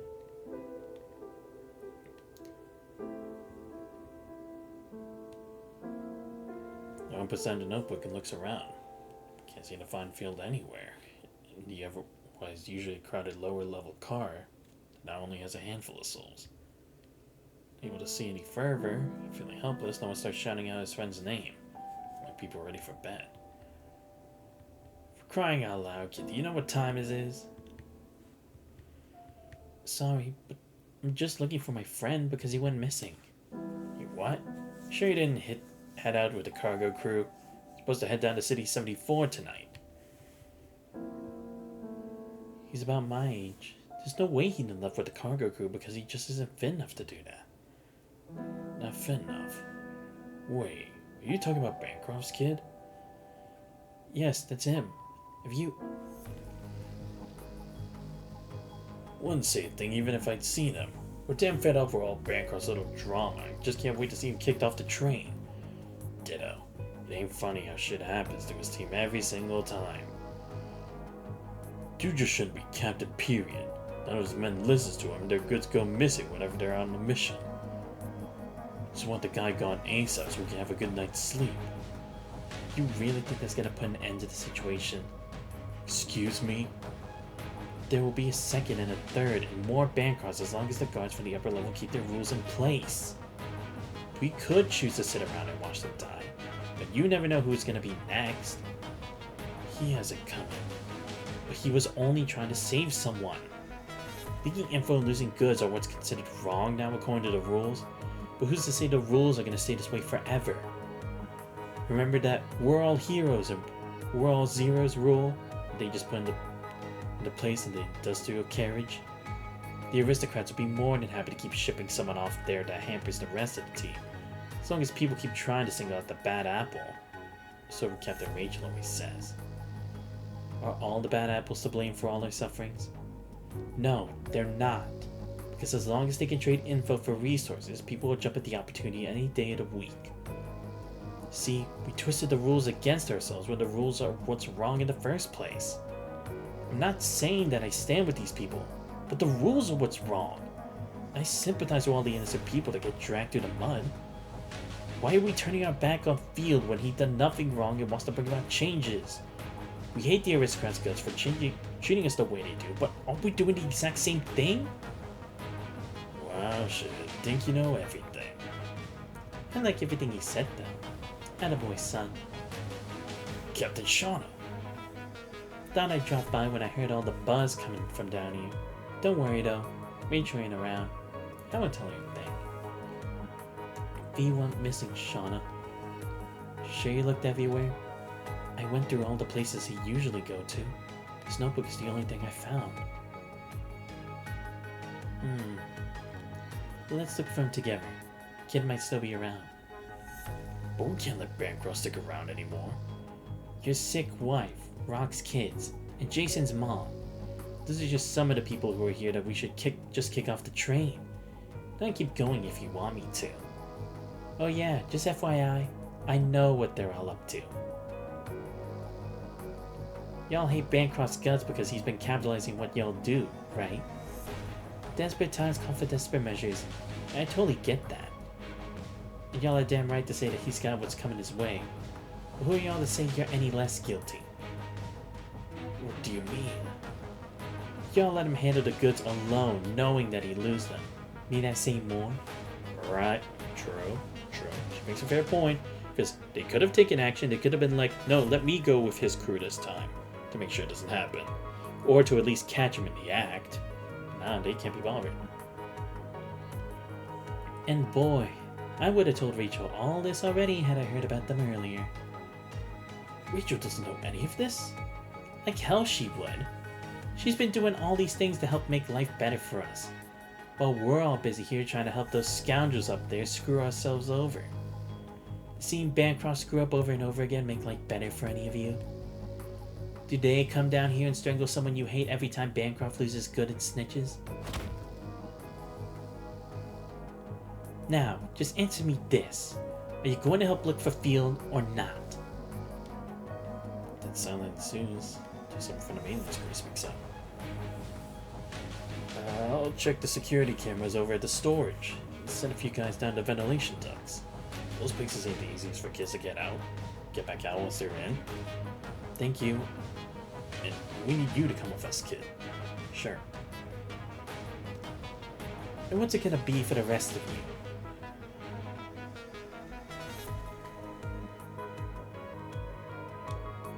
you? Right, I'll do that with my terminal. Stay here you want, but tag along you can lend us a hand. Lucy, do us a favor and check out where you and the kids usually play hide and seek. Or if people start forming search teams. Still people who are either unwilling to help or unable to help. Things are already looking a lot better than if no one had to do it on his own. A single event isn't going to erase all our hard feelings that are already there. No one can just feel that they've just made a dent at the tip of the iceberg. Field, where are you? The boy calls out his friend's name as the sun begins to slowly show its face to the world for the day.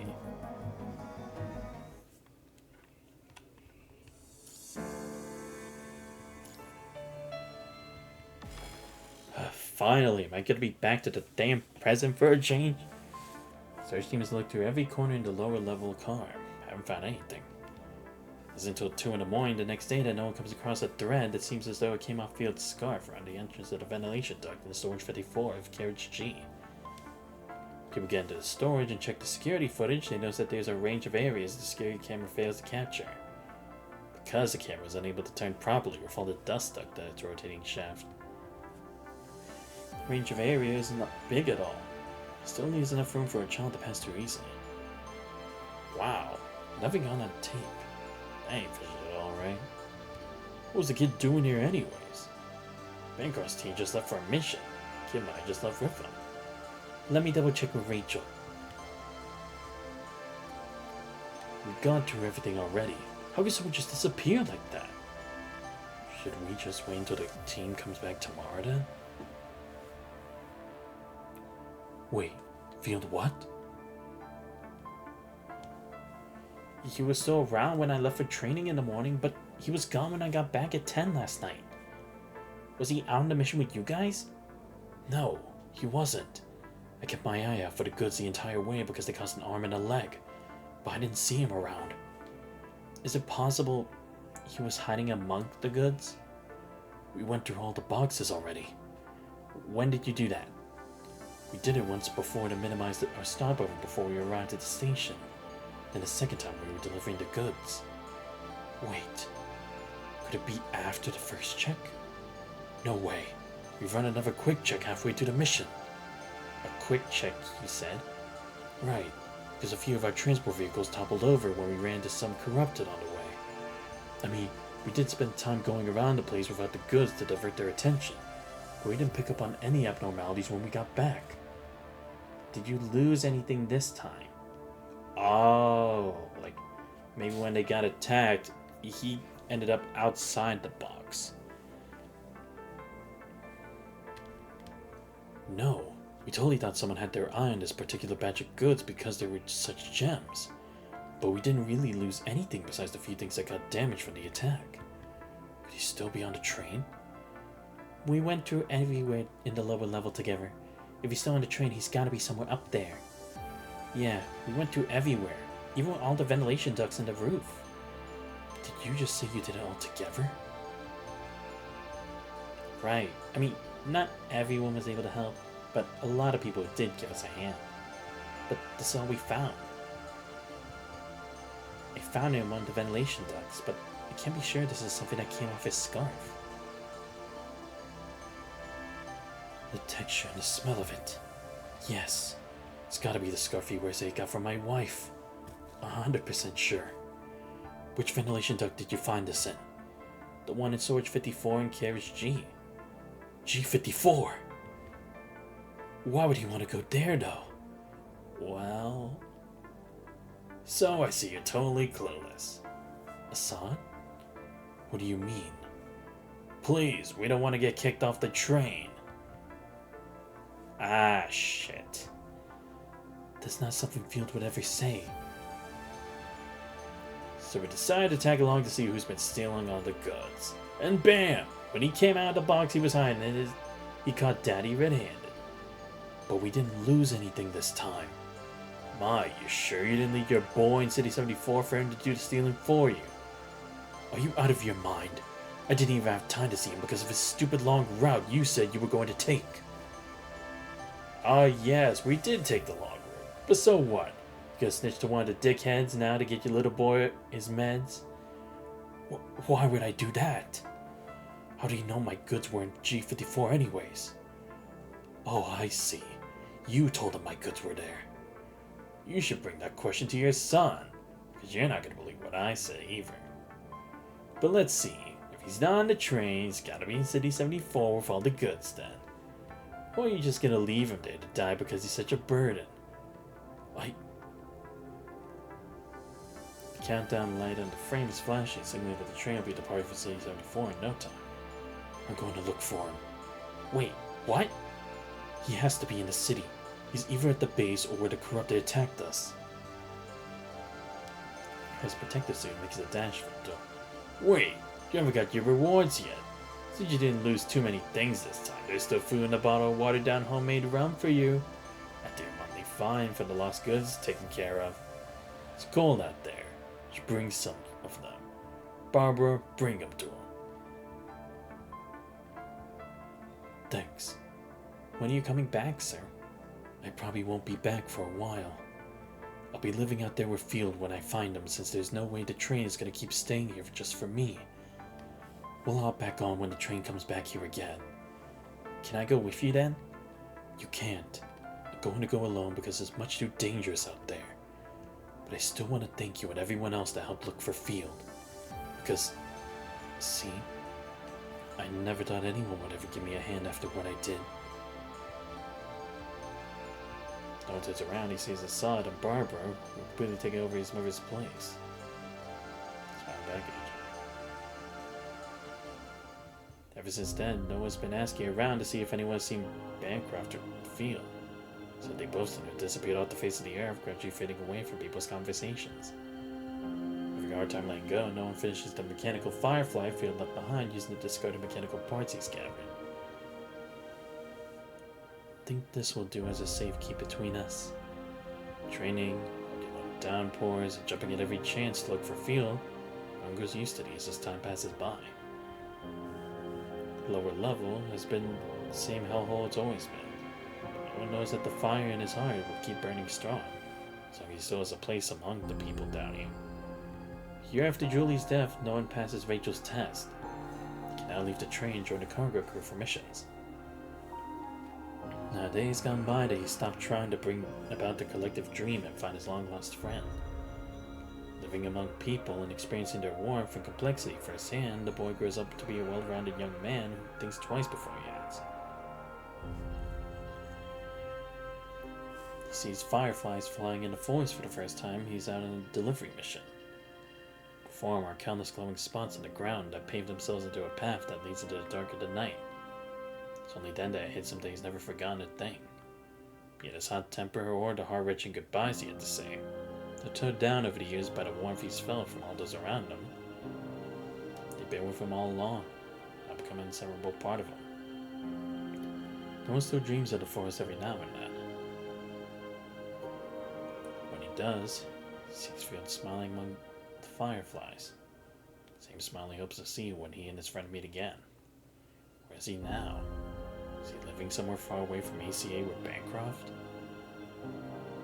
Or is he long gone where no one would ever find him? For years he's been looking for them. For years they remain as elusive as the fireflies in his dreams, the lullabies Mavri used to sing.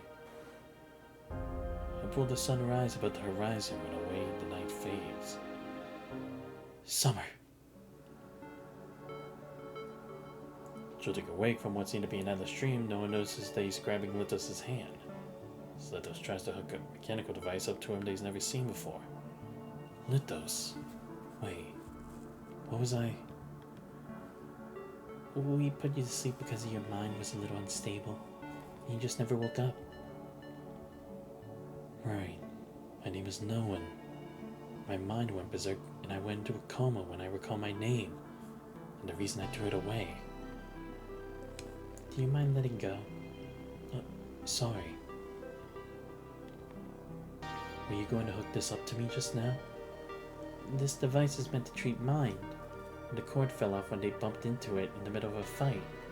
I was just trying to put it back on you. Did I wake up right after the cord fell off? Wait, you're saying in the middle of a fight? Lewis looks up and sees that Talbot is having a shouting match with a few constructs just a few meters away. Just grow up already, kid. You'll be nothing more than a sentence partner in crime the moment you step out of here. Why can't you just have more confidence in us? Because confidence takes us nowhere. We're powerless against this disaster. Descendants are our only way out. Oh, right, this was still going on. What in the world is going on over there? It's all because of me. I put you to sleep without following the maintenance procedure. I forgot to follow the standard procedure because I was on edge. Since I had a teammate that died after his mind went berserk. He never woke up and they all wanted to hold me accountable. I'm going to report this whole incident to the higher-ups. Except the reception here at the base is dead now. The people have been saying this is what happened to some of the other bases before they were attacked by Ascendants. Which kinda puts me on edge now. Why are you calling the purifying force on me when I was just trying to save people? The Ascendant I ran into told me I'm good enough to pass the filtering, that he'd come to me if I survive his test. Why are we shunning this chance when it's right there in front of us? Best that we report this to the higher-ups, Talbot. Everyone here would be in dire danger if the Ascendants actually come here. But this place won't be safe forever, even if they didn't come. We still might get attacked at any time with all the threats still around us. Talbot, sacrificing a few people means nothing if I get to have the power of an Ascendant. I can save even more people with that. You freaking son of a... Well, losing one of the construct swings a jab. Still Percy getting punched in the face, no one feels a burning pain. Ascendant. Hello, my beloved traitors who have relinquished your past. Vonnegut, the very power you came seeking shall arrive in no time. But before he is here, I can take and answer some of the frequently asked questions you might have. That's Roland. So the rumor is true. Will this do? Yes, you may go back now. Hold on. Do you see who's in the medical chamber? Don't sweat it. It's a special guest personally invited by him. And he's at a much safer place than any of you. Wait, what? So he already became a Cossack by that point? Or maybe he always was a Cossack to begin with, I just didn't notice. He's waking up. Special guest, you said? Send it. Defected constructs. I remember them. I've seen them all before. Are you taking him? I am. Because we'll be seeing even fewer humans the further down the road our plan goes. I never wanted to see this planet deprived of all lives. There will be constructs and machines. But there are still countless talented humans trapped within their carnal shells that have yet to get their tickets. Gemini caught him right when he fell off the train. A new weapon has made him immune to punishing. He's right here at City 210. I say our new plan will be off to a good start with all these coincidences. These are his memories from when he was going in and out of a coma. I see, so it is still after. But again, I thought the twins had taken him after that.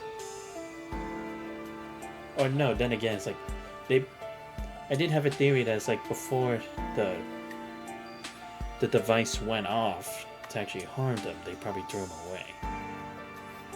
Someone brought him to a tiny white room when he was severely injured.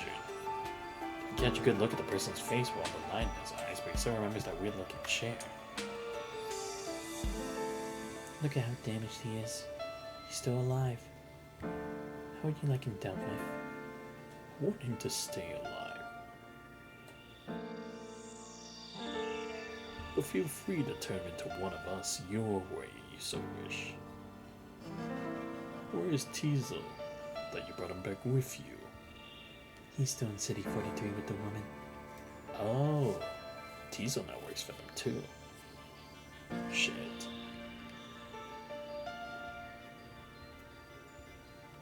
Screen shows a half-demolished building.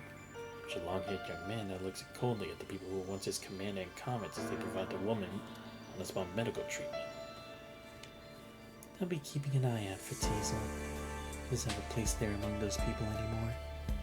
That's how I know he'll come back here. Is he the reason you came this time? No, I actually came to get what I left with you here. But he used Catilla's original, I gather. No, we're going to run another experiment. He gains her memories, has a hard time recognizing his body. That happened after the surgery? No, seems to be more to it than that. All the damage he's sustained is reminding him that he's missing certain parts of his memory. Yeah, because that's what I was gonna say. Is like he didn't look like he was combat ready at all when he came to the stuff that went on with the twins. So it's like it must have been more time had passed. And there goes another trial. See, I told you that none of these defected constructs will ever make the cut. You're only going to put Babylonia on edge, letting him go around spreading the word however he wants. And that's exactly what I want. Oh, I see you're trying to bait them. Huh. Exactly. So they won't need you there for what I need to do after that. So I'm getting laid off, I gather. No, I just thought I'd let him handle things here. I'll bring you up to speed about Luna and the foresee the future. And I don't suppose you'll still be around working for me once that happens, no? Well. I see. So, again, this is still after surviving Lusum, but this is before the new divide. I see. I heard you didn't have a lot of ascendants working for you, and that most of the ascendants you have are either trainees like Cinderella or stand-ins like yours truly. That's why I thought there were special requirements in place that you wanted your ascendants to meet.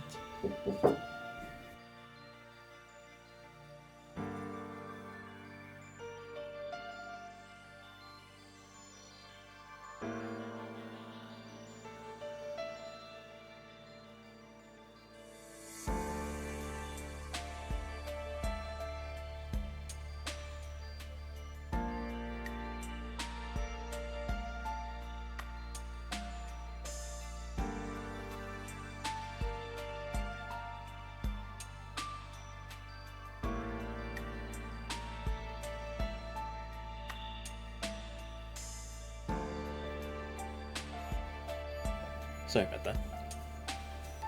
But the kid has trouble controlling himself sometimes. He's just so set on humans or the constructs that failed the filtering. I mean, you should have seen him when he came face to face with Greer's ex-commandant Ravenge. Boy, was the kid like a clawing little puppy. Wait, Ravenge? He was here? Or he encountered him? I didn't think he was still around. I see him as an empty shell without a soul. What exactly are you trying to do, placing so much trust in a lunatic like this?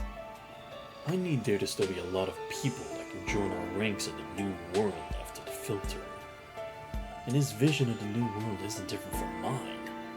Those that fail to pass the filtering might as well make themselves useful by being the Red Tide's food. He believes that they'll be sleeping happily ever after in the Red Tide, because it will literally have dissolved all their plans from when they were still alive. Which is why he loves the world in the Red Tide with all his heart, as much as he does those twisted shards. And I have no reason to wake him up from his dream, no matter what they really are. Spoiling your kids never does them good. How about you? Would you rather I stick my nose in what you do? Or do you just not believe that I'd steer clear of your way? You don't want to become one of my ascendants. And all the work you do here, and the information you receive are nothing more than a trade. You already have what it takes to stand in the new world. And as long as you steer clear of the filter, you can go anywhere you want, and I won't stop you. You won't stop me, but you're still gonna keep an eye on me. That's only appropriate. You're not one of us yet, after all. Not one of you. The special guest is only suffering so much because he's not one of you yet either, isn't he? That's right. I got these rules because I rejected someone. Why didn't I agree? I'll never be your accomplice. Accomplice? So you think this is a crime? What else? Do you think you're a hero? Everything you do is just reinforcing your big bad shtick. I won't be surprised if you show up as a black silhouette next time. This is the best way to make sure everyone lives. Is becoming a shard of memories count as living for you? There's certainly more alive than completely rotted shell. Why would you understand? We share a similar past and similar regrets. You should understand where I'm coming from. I'll say it again. I understand why you've gone off the deep end, but I'll never agree with your actions, including reading my memories. Mister didn't want me to get too aggressive. Doesn't matter to him whether you become one of us. I must admit being intrigued by you after I saw your past. Not to mention that I made you. You carry my mark unlike those other constructs. You're an anomaly. You can never get rid of that no matter how far you run. You leave me, you'll slowly lose control of yourself until you become a monster that hurts other people before they decide to hunt you down. That's why you haven't killed me yet, isn't it? That's right. Even dismissing the fact that I'm intrigued by your past, it's only natural that the creator is attached to their creation, right? I'd hate to break you that quickly. But I can't convince you no matter how hard I try, can I? I'm sorry. Forgive me. Then forget all of this. We'll start again, and we'll make up then. Does it hurt? I'm sorry, but naughty children need to be disciplined. Ego. His memories melt away in the chaos of his injuries. Why now does he remember that? He's the one involved with the Ascendants. I was prepared for the fact that I'm probably one of the righteous super friends. I wasn't expecting to be someone the Ascendants invited. To have something like this happen to a regular guy is as absurd as reading the start of a manga. When you leave me, you'll slowly lose control of yourself, until you become a monster that hurts other people. At least I haven't lost control for now. What now? Start again? Could that person be lurking nearby? Large number of corrupted approaching. How far away? Several hundred meters. Where are the guards? Shit, where is everyone? The alarm isn't triggered either. What's going on? It can't be. The Ascendant? Is he finally coming? Finally! Have you lost your mind? There's still a lot of patients in here. Ascendant. I won't run away. Please let me fight with you. I'm coming with you too.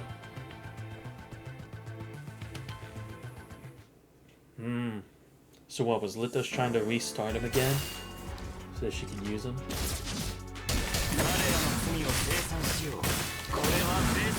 Come on. Ah, shit.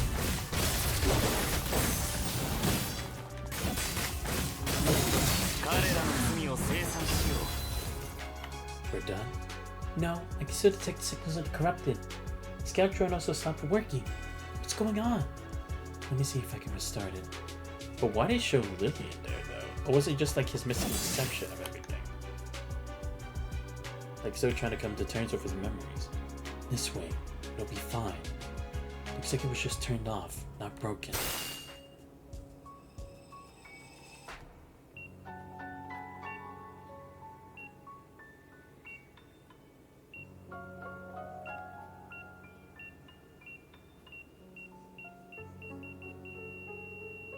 Large number of head creatures corrupted detected ahead. So many? Let me help. Then I'll leave it to you. Ah shit, they're coming with the trucks too.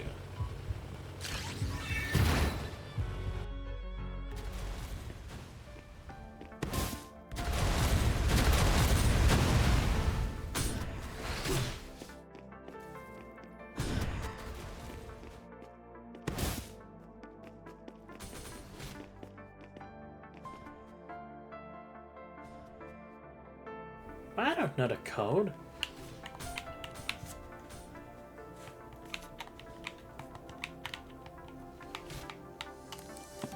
Ah, nah, it's doing this shit again. God damn it. Hold up. Ah, damn it. I forget what happens. What am I supposed to press again?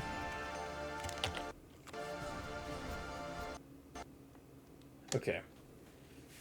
Yeah, I think this is the right thing. There we go. My bad, give me 1 second. That though. That is so weird. Alright, let's continue. Dude, how far am I in now? I'm not 10%. I'm fucking 10% with being like almost 2 hours into this. I cannot believe this. Yeah, this is definitely gonna be like another, probably 2 streams, more than likely. Okay, after this I'm doing chapter 21. Fuck the next part. That would take way too long. Alright, let's just skip everything here.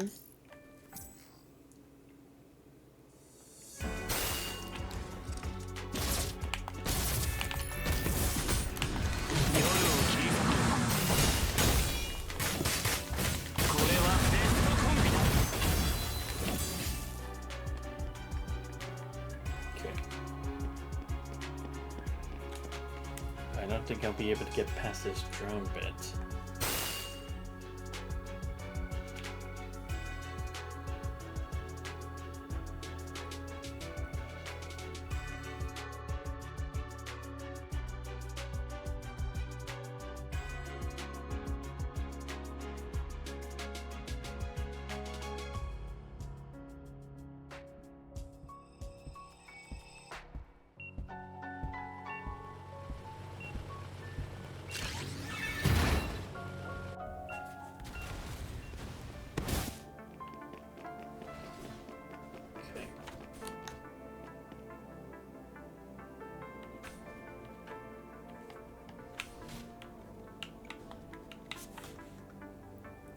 Oh my god, what the fuck am I supposed to do here?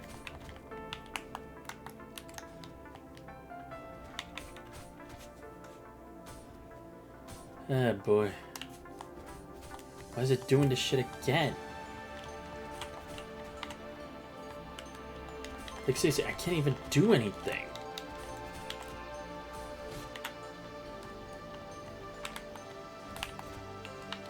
Oh my god, I'm gonna have to... I have no idea what I'm supposed to be doing.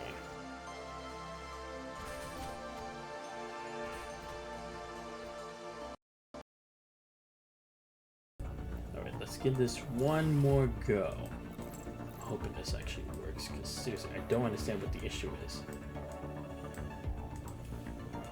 It's like, I do want to get through this, but... not let me do anything.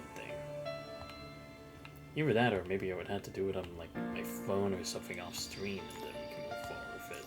But we'll miss the extra context. And again, they didn't even give me like a fucking password to begin with. So it's like, bro, what am I even supposed to type in? Unless it's just that I'm supposed to type in, I feel like the entire party died, but I don't think they gave me that thing. Come on. This is over with.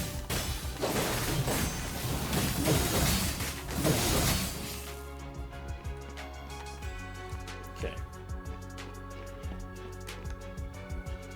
Because again, that's the other thing. It's like, what am I even supposed to do for the password? Because it doesn't give me anything.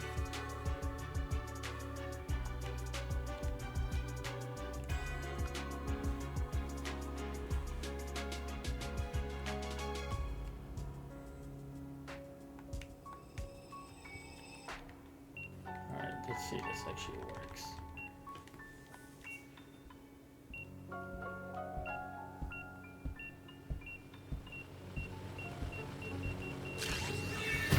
Yeah, I got it. I'm gonna look and see if I can find the password, because honestly I don't know what I'm supposed to be doing. Oh, it says try, okay. Maybe I should just not do it, because again, it's like, I'm not doing anything. You see, why am I even the one doing this? I should be the one finding it.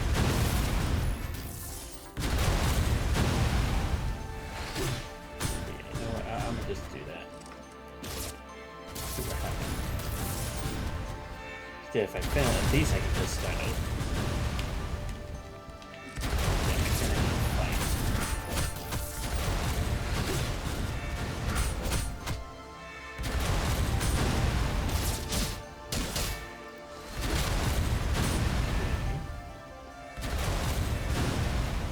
I'm just doing this because I don't want to,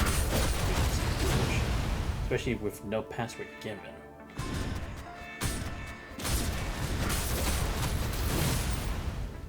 It's good.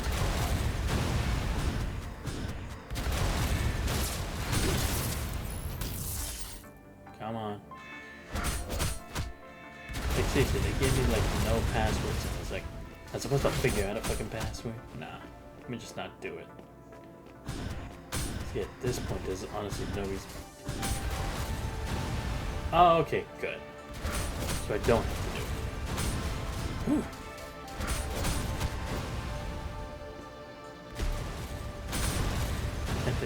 Alright, you do it then. Okay, here we go. Good. About time I actually make progress, goddammit.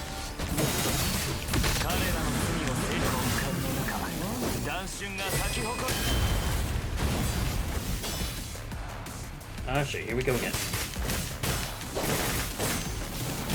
Nope. Alright, I'll keep them out here.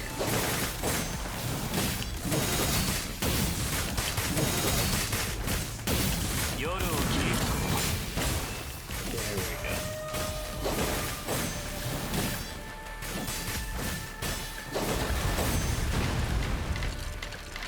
Holy shit. Wait, where did we go?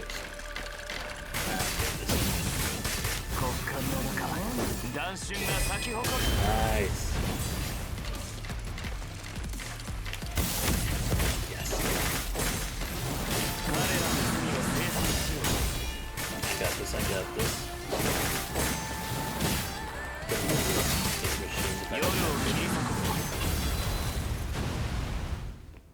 Dude, how were these towers destroyed when I was doing just fine? Ah, they ain't looking too hot. We're safe for now. Wait, how can this guy stay uncorrupted in an environment with this high punishing concentration? Me? Is that an earthquake? No, it's the red tide. Red tide? It's increasing rapidly. Okay, good. Finally. Again, I don't know. Was I actually supposed to do something there? Or was I just supposed to wait at the time? I wish it would explain clearly. But then again, it's like I couldn't really move to do anything, where at least last time I had the option to. Or keep going then. Plausibility.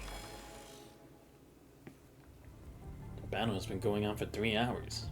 An individual corrupted and hetero creatures are still shambling toward Medical Center 9. Fences are damaged, the corpses are corrupted, filling every street and alley. The punishing fire's concentrations got from bad to worse. Adding fuel to the flame, the streets outside the medical center have cracked apart. Red tide oozes out, obstructing the ways in and out. Something's wrong. These things seem to know what they're doing, unlike the barrage and hetero creatures who attack dauntlessly. How's their medical center doing? Staying inside the center is still safe for now, but we got a lot of injured. This is bad. CPF's going to overload the virus concentration remains this high. Should evacuate everyone ASAP, or at least call in reinforcements. We can't evacuate. There's nowhere to go. I just came back from a patrol. The roads are damaged and covered in red tide. Not completely submerged yet, but our defenses won't hold up for long. The others will stand a chance. We're trapped? Something's seriously wrong. This isn't random. Talbot, do you learn that Ascendant here? That Ascendant only said come from me. Why would he do something like this? To destroy us, obviously. Did you think he'd deliver you a crown without hurting anyone else? I'm sorry, Lillian, but we better kick him out. But he's heavily infected right now. Sending him out will kill him. Well, his Ascendant buddy can save him. Wait. I might be the one who's connected to the Ascendants. I just remembered some things. Before I lost my memories, I might have met the Ascendants. Excuse me? Hey, this guy's almost clean. He's been fine with us all this time. His infection should be way worse than this. Maybe his inver device was enhanced? Can you control the corrupted? I don't know. I don't know how, at the very least. Maybe a transcendent. Can't be. His punishing fire's concentration is way too low for that. You aren't being serious, are you? That's wild. Amnesiac Ascendant not realizing he's his Ascendant and got accepted by others. This is a plot straight out of a manga. Are you talking about the Cardman rider who forgot he was a demonic scientist? No. It's the one with the guy who picked up the death journal. He almost lost his memories. I can't believe you'd read that. Wait a minute. Didn't you lose your memories? How come you can remember the plots of those mangas? What on earth are you two yapping about? Sorry. Is he the Ascendant you met, Talbot?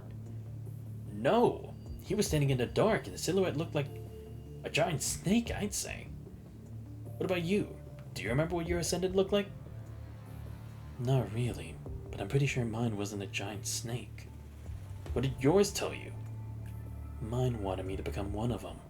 I refused and then I blacked out. That was more or less what I was told as well. Guess they aren't that strict on who they choose. Stop repeating what Anna said. Let's just kick both of them out.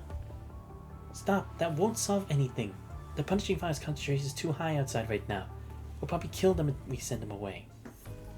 If they're the reason we're in this mess right now, why shouldn't we kick them out? Comms are down right now. We can't even call for backup. The way I see it, everyone remotely suspicious shouldn't be able to stay. I know things are pressing right now, but that doesn't mean we should just take everyone in. We don't have enough medical supplies to begin with. That's not fair. We can't just kick them out. They're connected to the Ascendants. We got to pull them down. Do you think killing us will save you? If an Ascendant is after the medical center, you're still gonna die unless there are enough people to protect this place. It's all your fault. He's been through something similar in his recovered memories. The desperate folks who got involved with the wrong people. The innocents who were branded guilty by association. The powerless. Desperate from years of oppression and fear.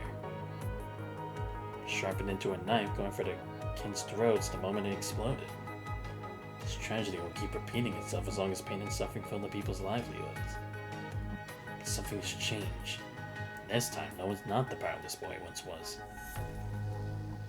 Let me make use of this anomaly before I lose control.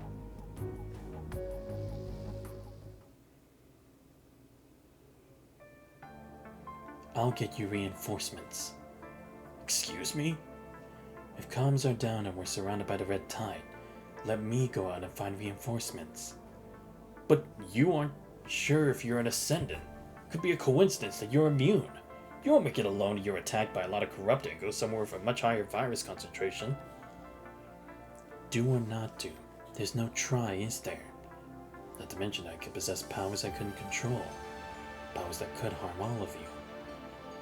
Why should we trust you? Why do you run away? Better we take you down before you've recovered your full power. You can't kill me, but everyone here will die as well if they're trapped by the red tide. Didn't you Lillian say the CPF won't run for long? Let him go. Why? He wouldn't have mentioned the Ascendant if he wanted to run away. So, maybe it was protecting Talbot. Then Talbot can stay. He'll surely come back if he wants to protect Talbot. But... I know we're all wary of enemies hiding in the dark. But it's paranoia when we haven't even caught a glimpse of that Ascendant will only spell our defeat. Talbot and this young man are just trying to help. They mean well. They've yet to show any of the abilities you mentioned. There were only so few of us left. What remains if we hurt those that stand by us? Let him go. That's the only way. Please trust me. Ascendant or not, I'll never use that power to do harm. No one's planned for the worst. Use the control to do anything to stop us from murdering us, even at the cost of his life. I will come back with reinforcements. You know what will happen, right? You're associated with the Ascendant. The Purifying Force will come for you when you come back. Then let me do what I can to help you all before that happens. He knows he might be out of time. People hesitate in silence. Eventually they nod and know and swayed by a tide they cannot cross, and no one's unyielding gaze. Alright, you're on. The other three will stay. All no one can do is smile and wave at Talbot, Lily, and Lithos. Wait for me.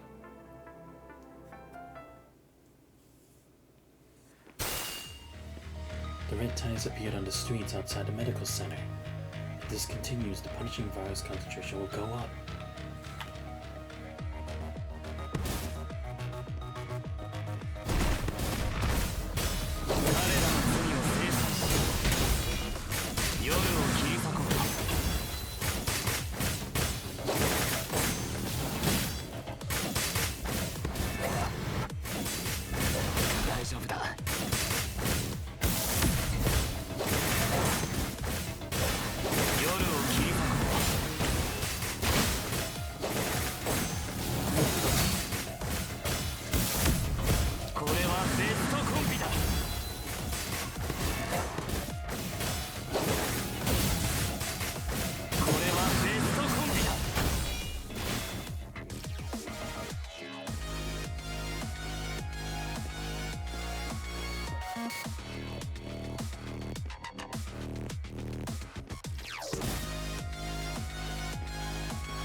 these red shadows?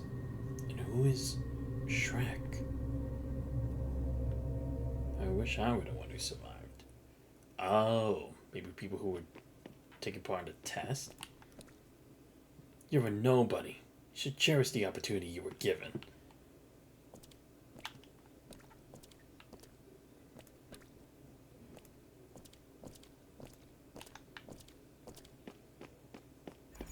Well, I'm trying to interact with them. Oh. Disappeared. What is that? Construct kept by the Ascendant in the cell. Where did I hear those words before? I think I heard footsteps. Is it the sound of the red tide too?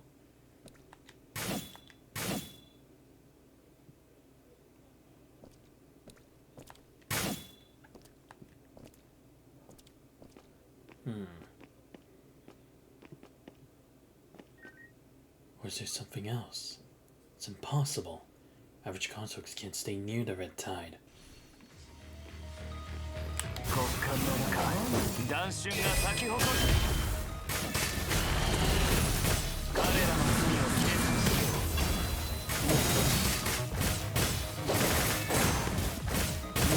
よう夜を切り裂かう夜を切り裂こう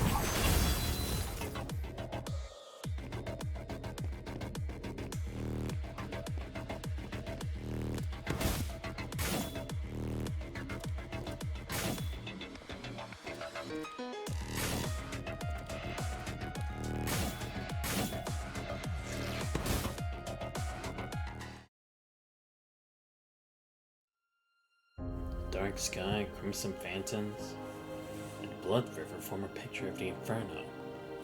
Whispers are filled with hatred, protesting about the young man who's rushing by. You could have saved us. You were chosen, but you ran away from your responsibilities. Why wouldn't you save us? Why? Why?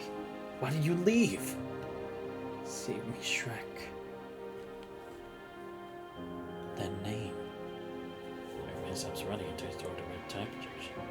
Who are you? I'm a task force defector. If we're meeting in the Ascendant base, I assume we're all the same. Why did you defect? Are you surprised that I chose an unlikely way to live instead of a likely way to live? I heard that failing the filtering will turn you into a corrupted. I have to try, right? What's your name, by the way? Everyone calls me Shrek. Shrek. My apologies. I think that name has to be associated with some ogreish monster. I suppose there's nothing wrong with calling you a monster when you're the construct the Ascendants are feeding in the jail cell. I suppose. Well then, let's both hope we pass the filtering, Mr. Monster.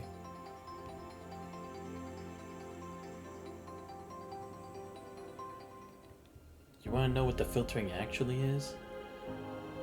It's a test to select our comrades. From what your memories have shown me, it's akin to how the human conservation areas choose their skilled workers. People don't turn to corrupted if the conservation areas don't choose them. Are you sure? Abandoned, they become scavengers who linger on, searching, looting, and stealing resources and livelihoods in a broken world. They take, and one day they'll die when someone else takes from them. Don't worry, I don't want to blame anyone. I would despise any. The world is taken over by the punishing virus. They don't have a choice.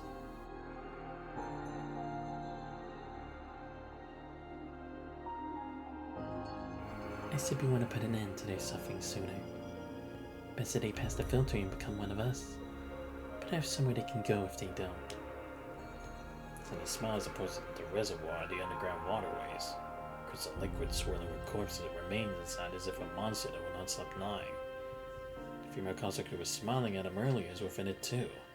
She's long become one of its phantoms, repeating her plea before dying with faint broken words.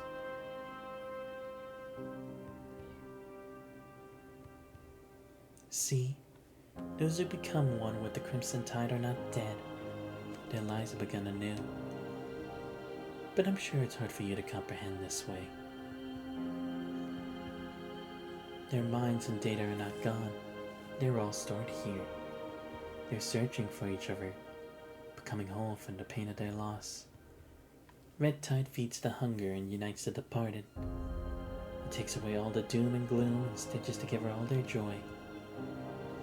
She lets them gather and decompose, turning them into the creature of order Mister wants, or rearrange them over a host of chaos when they come together freely. Those lives and minds are hardly what they were. Better than the completely rotten shells they would have been. No one. No, I think I prefer Shrek.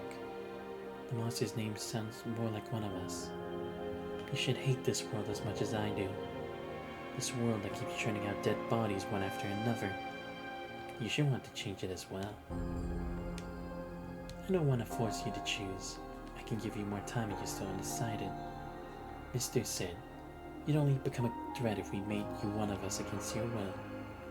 So I'm only going to guide you. I'll never force you to do anything. By the way, think about saving those who are still alive? Why don't you try out your new powers? My new powers? Exactly. You're wondering when that happened, aren't you? I made you. You retained your mind, and nothing's broken for once. So I borrowed Mr. Axis and planted some magic in you.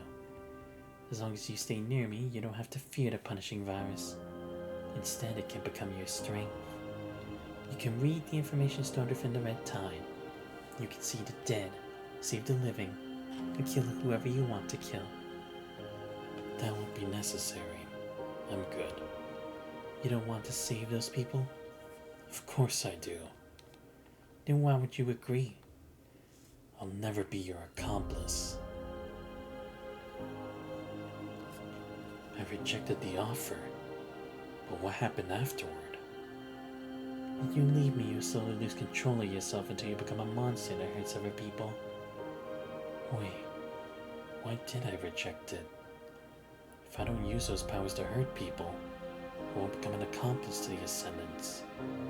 But there's a danger of losing control. What am I missing?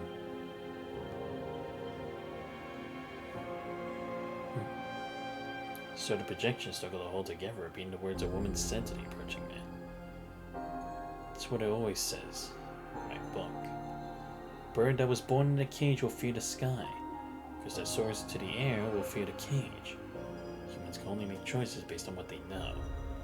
Someone without a past, someone who runs from it, is destined to be lost on the way to the future.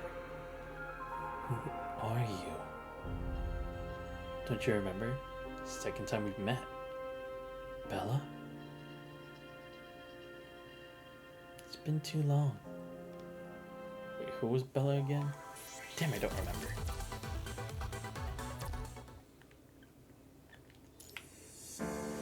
Ah, boy. Alright, another reading one. Terrific. Alright, how much more do I have? Okay, I'm at least almost at 50%. That's better than what I was before. Because I was at 20% last time. Winter. First encounter between Bella and a 17-year-old Noah.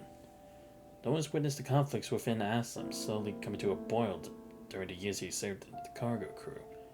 A festering wound that tests the boundaries of the people and the law. To stand a chance against the guards for the upper level, Rachel has finally found several weapon suppliers who are willing to work with her after a long period of searching and hard work. Still, there are many desperate people on the lower level who are willing to snitch on them, like Bancroft did. The cargo crew has to hide the weapons that they procured in different cargoes, sending them all across the world with their trucks to keep their plane safe.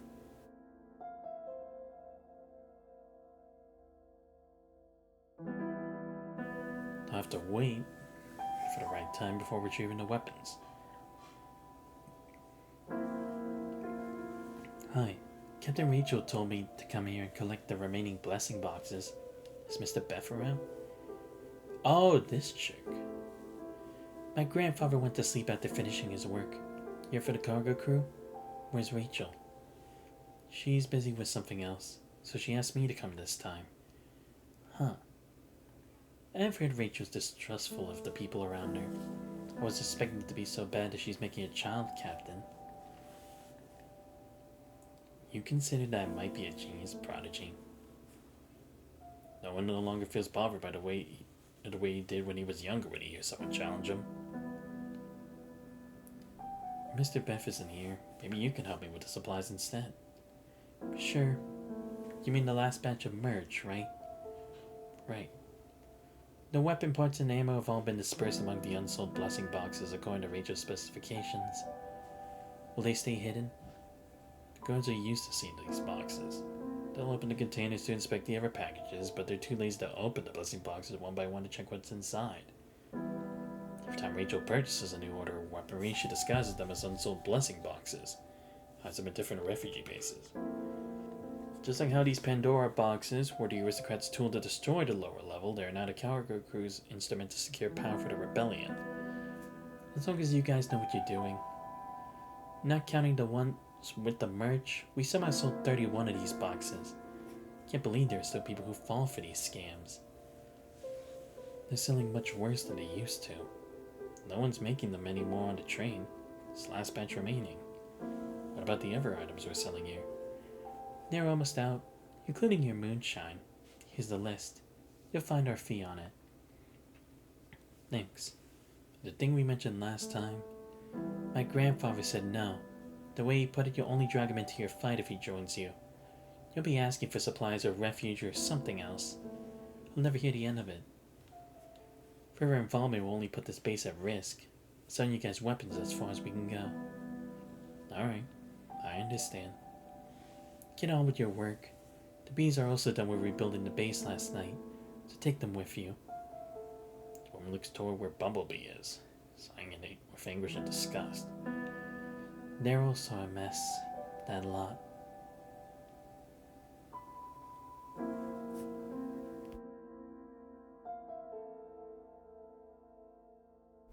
No one in Cargo Crew 8 walked toward where Bumblebee's resting.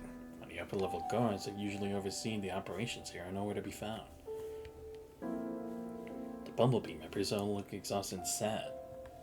Heads lowered. Blood spatters on the ground near them, telling the same story once again. They did this. Who else? Someone couldn't finish the crazy amount of work, so they were going to deduct our pay. Our captain was pissed, so we started fighting with the guards. Couldn't finish your work again.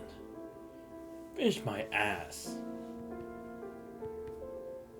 Their CPF wasn't completely fixed when we worked on the area.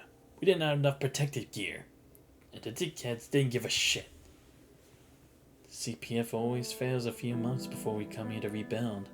We're gonna die if we arrive early. If we arrive late. Who's gonna let us arrive late? Hulking dickhead arrived in the morning and told us to fix the house on the left first. Then never visited in the evening and told us to prioritize the farm. They're both subcontracting the work they took and getting commissions from them. They don't care how much work there is. So many folks on the train could use a meal, but they wouldn't bring extra hands. So they won't have extra mouths to feed. There's complaining about the lack of work for all the hungry folks on the train 4 years ago. It's worse now. Those who stayed are starving. Those who came out here are worked to death. Time was short and we had to crunch 2 weeks ago. The CPF at the reconstruction site broke down in the middle of the night. We were all working underground, so no one noticed it when the signal light turned red. The engineer at the base spotted and contacted dickheads overseeing my work. Guess what? Those drunkards were sleeping. They didn't bother to do anything. So the engineer thought we weren't there. By the time the dickheads woke up in the middle of the day, we'd already had 4 infected. We even had to inject serums ourselves. They're like that every time. Good luck finding them to confirm anything on time. Unless they're here to find us. Suddenly they'll have a detailed list of every little mistake we've made. Some of the things they're charging us don't even make sense. We thought there'd still be something left when all said and done, but no. One guy didn't fill his quota and now they're not paying any one of us. What did the captain say when we left the train? We need to crunch, we'll crunch. At least they picked us and we won't have to starve. What they're finding us, we somehow have to pay them back? I was reasoning with them, but the dickheads were like, at least act like they give us 2 meals a day. Trying to turn off the CPF and water filter where we rest and we keep complaining. Can you stand that? How's that any different from murdering us themselves if they stopped the CPF and water filter? So we started punching. Could you beat them? They might be armed, but we got the number. Still, some of us inevitably got hurt. Where are the guards? Gone. They weren't gonna throw their lives away. We should have followed him and crushed his head with our hammers. Didn't you see him opening his terminal? They wouldn't just indict us if we kept fighting. What would happen when we go back? How many are hurt? 6, 7 counting him. No one quickly walks further inside to find 6 people lying on a makeshift wooden beds. The ones that we heard are dressing their injuries with dirty rags, while others are surrounding the 2 that are heavily wounded. One of them is unconscious with a gun wound in his stomach right there right on the liver. The other still awake, luckily with a few broken ribs. Is there anything they won't do?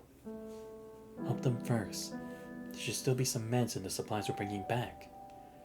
Those are our wares. How are we going to explain to the guards if we're short? We're going to get punished too.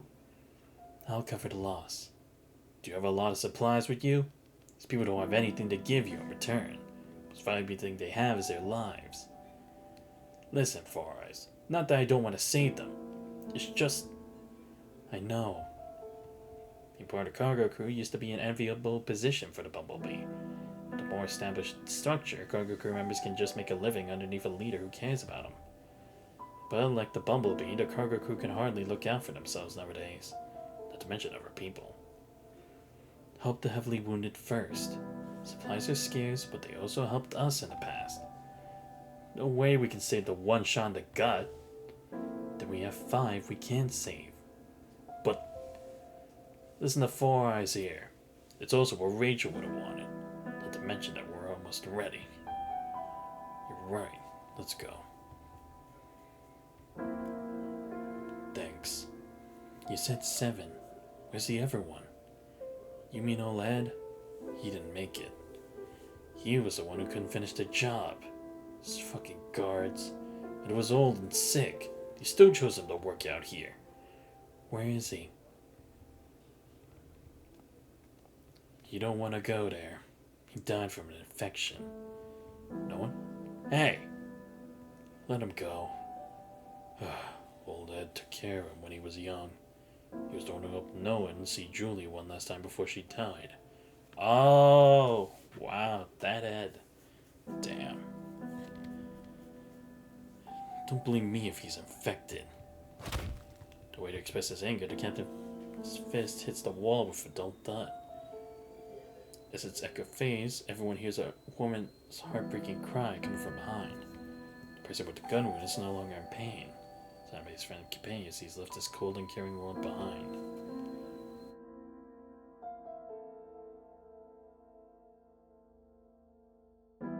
By the time the Bumblebee has finished burying their dead and boarded the trucks with their belongings and grief, Noah's met with more bad news. What's wrong? A cargo crew member in charge of expecting the wares is standing next to a pile of collapsed crates, staring at the blood flowing out from underneath in panic. The upper level guards were checking the goods and found a few blessing boxes too packed. It was going to distract them, but the crane in the warehouse suddenly moved and knocked down the crates on top. The cargo crew member points at the control panel in the distance where a woman is sitting quietly with her head lowered. She's not looking at the bloody scene, nor does she look like she intends to leave her seat. She's the wife of the person who just passed. It's the one who got shot in the gut. What should we do? There's 3 dead guards under those crates. How the hell are we gonna explain it? It was an accident. Their deaths have nothing to do with the blessing boxes or any personal quarries. That's what we're going to say. Will the other guards believe us? I'll testify. I'm also partially responsible. I should have packed the blessing boxes more carefully. Thank you. But this would have happened even if they hadn't discovered the boxes. Power secured by violence will one day be taken by violence.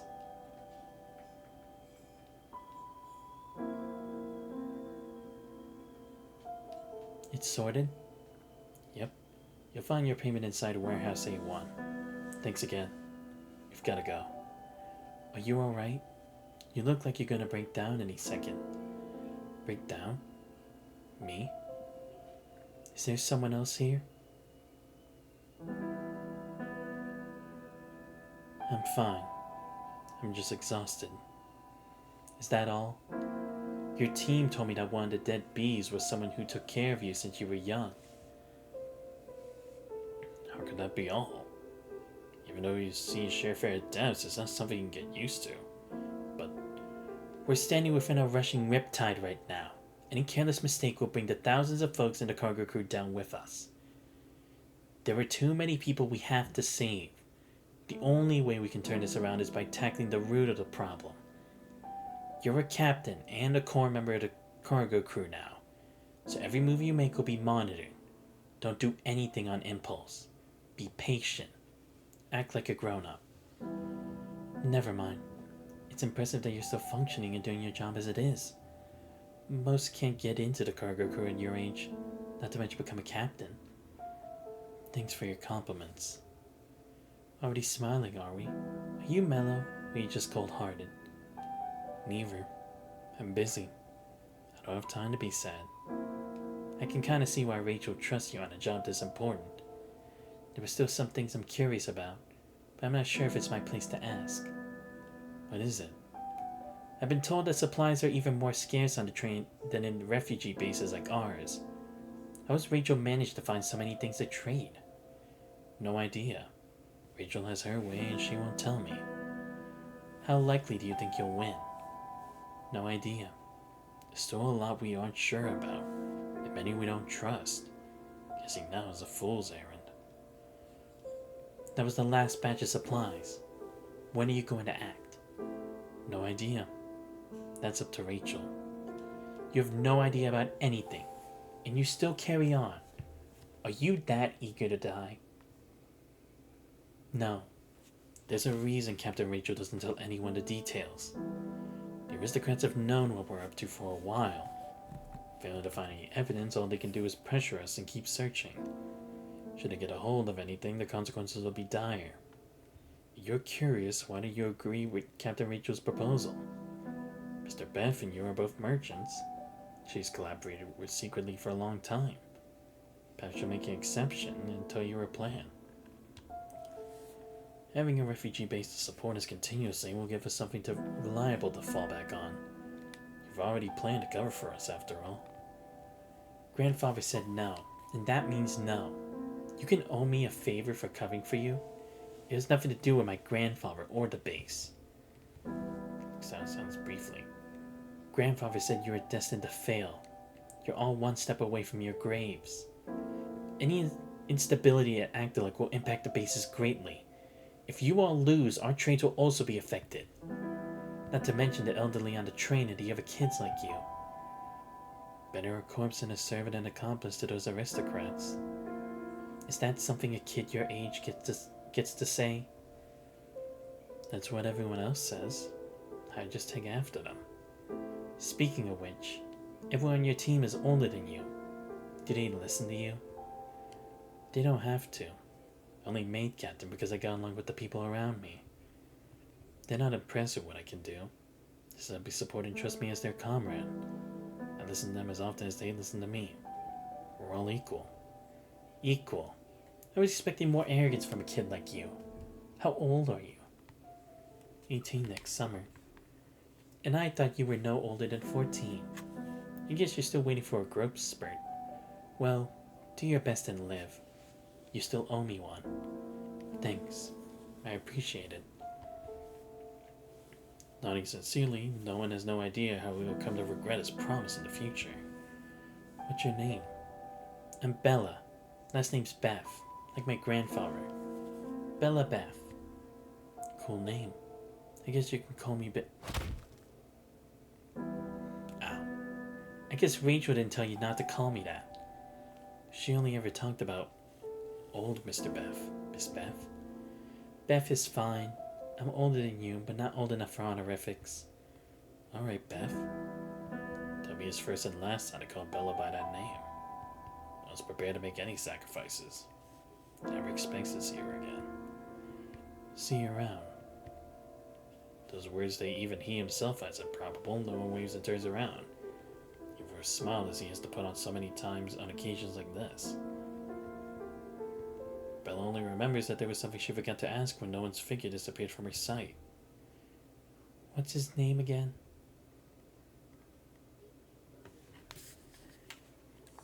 Oh, good, another battle. Okay, I'm gonna do that so then I'll at least be at the 50% mark. Because that's all I need. Bella Beth.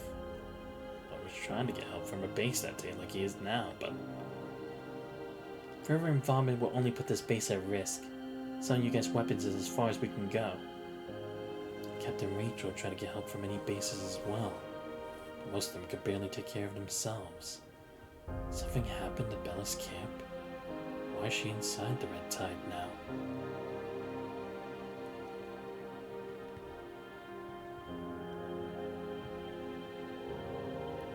Sorry, but the people of Medical Center 9 are still waiting for me. He knows he cannot stay here for his past. Despite the many questions he wishes to find the answers to within the Red Tide, he has to leave now. I'll see you around, Bella. And he stopped calling her Beth. Paul doesn't have the time to think about it. Just calls her the way he is familiar with before he hurries away, heading toward a nearby base.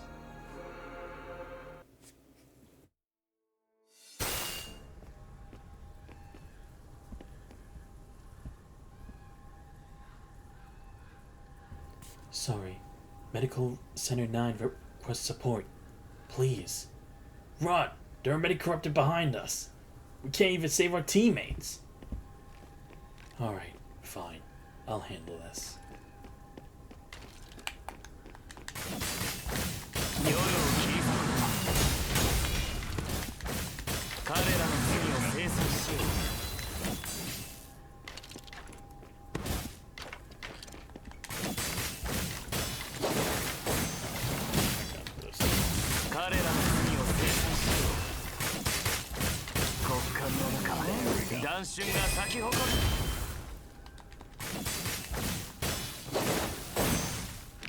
And jeez, there would be more.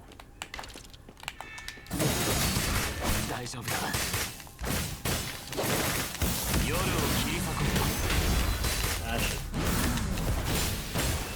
There we go. Good. Ah, shit. No. 大丈夫だ。これはベース国家の中。弾春が咲き誇る。Good. Are you okay? Thanks. We thought we were left behind and screwed. If you got hurt, get some rest. Watch out. The corrupted are coming again. Yeah, boy. Oh, shit. Gotcha.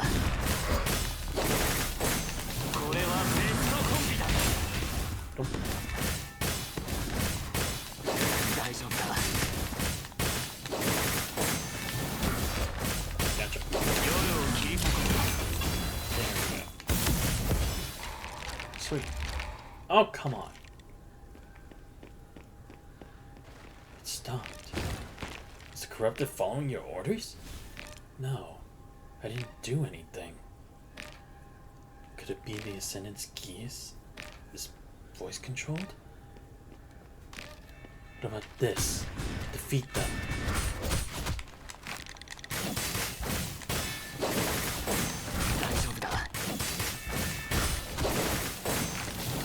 Coincidence. So you can control corrupted? No, I have no idea what's going on. It's an Ascendant.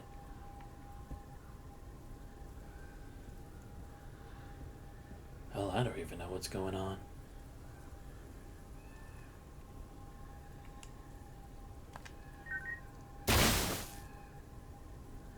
Huh. Guess he actually can. An Ascendant? Should have context on your voice when it finally arrived. Were you responsible for the attack on our base as well? No, I just arrived. We were also under attack at Medical Center 9. Our way out is blocked by the Red Tide and our comms are down. We need protective suits to move our patients, so Who would trust the Ascendant? I'm not an Ascendant. I don't know what I am either. Stay guarded all you want, but please trust my words. There were so many people in Medical Center 9 who need help. The CPF can't sustain for long. People will die if you wait any longer. You're probably trying to trick us there to slaughter us. How can I make you trust me? We'll never trust you. Blades a gun, grazes his body behind several bloody marks, but no one refuses to strike back. Stop dodging! Female constantly leaps onto a set of broken stone staircases, striking no one for a blade from high ground. Do you only know how to run away? I'm here to seek help for the people in Medical Center 9. Liar. I'm not. Rush of bullets drives no one back before he can finish. In order, other constructs who have been hiding inside the ruins lay about blocking any escape route. Right before the Blake strike no one, the punishing virus concentration in the air rises drastically. Crimson spikes sprout from beneath no one's feet, shooting at everyone around him indiscriminately. Watch out! Seeing that one of the spikes is about to hit the construct closest to him, he rushes to catch it, but still pieces through his palm uncontrolled. You said you're not an ascendant. I'm sorry. I can't control it. Please stay away. What are you... I didn't want to become this. I don't want to hurt any of you. I'm here to ask for help. The people in Medical Center 9 are trapped by the red tide. Please trust me on that. Anything? Nothing from Medical Center 9, just like what he said. We're so dead that this is a trap. You can call for more reinforcements and you still believe it's dangerous. It's safer with more people. Which base has the people to spare at a time like this? The elite squad investigating the deserters still nearby. Maybe they're free. Let's send a request and see how it goes. Thank you. What do we do with this guy? He doesn't seem like the other ascendants in our files. Should we let the elite squad handle it as well? Yeah, they can handle whatever he is. How they deal with him will depend on who's in the squad. I can stay here as long as Medical Center 9 gets the help it needs. You can keep an eye on me if you want. We've sent a rescue request. We'll head to Medical Center 9 too after rendezvousing with them.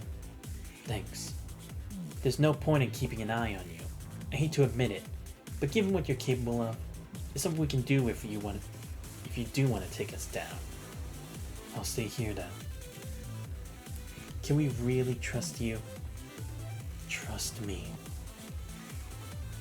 Whatever they may be, the constructs have come to a decision despite the concerns for their own safety. Let the elite squad deal with them. They're almost here.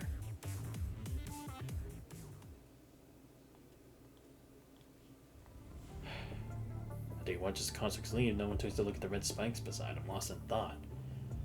What am I? Something unusual must have happened to him, even if he's not an ascendant or transcendent. I don't want to become the enemy. If I can't control this power, perhaps I should let their elite squad.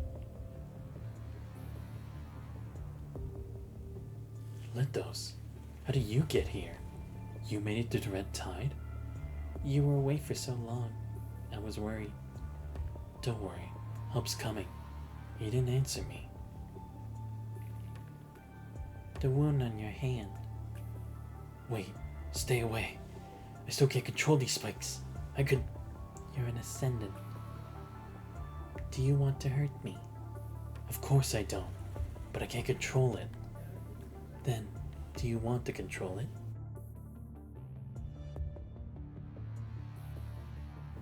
Should we look for an ascendant? Only they have the power to control the punishing virus. How do you know so much? Because I see my share of deserting constructs.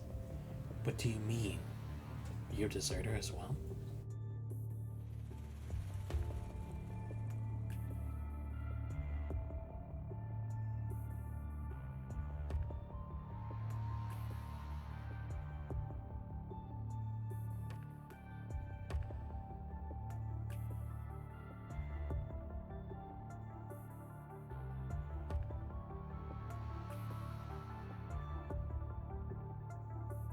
Who are you, really?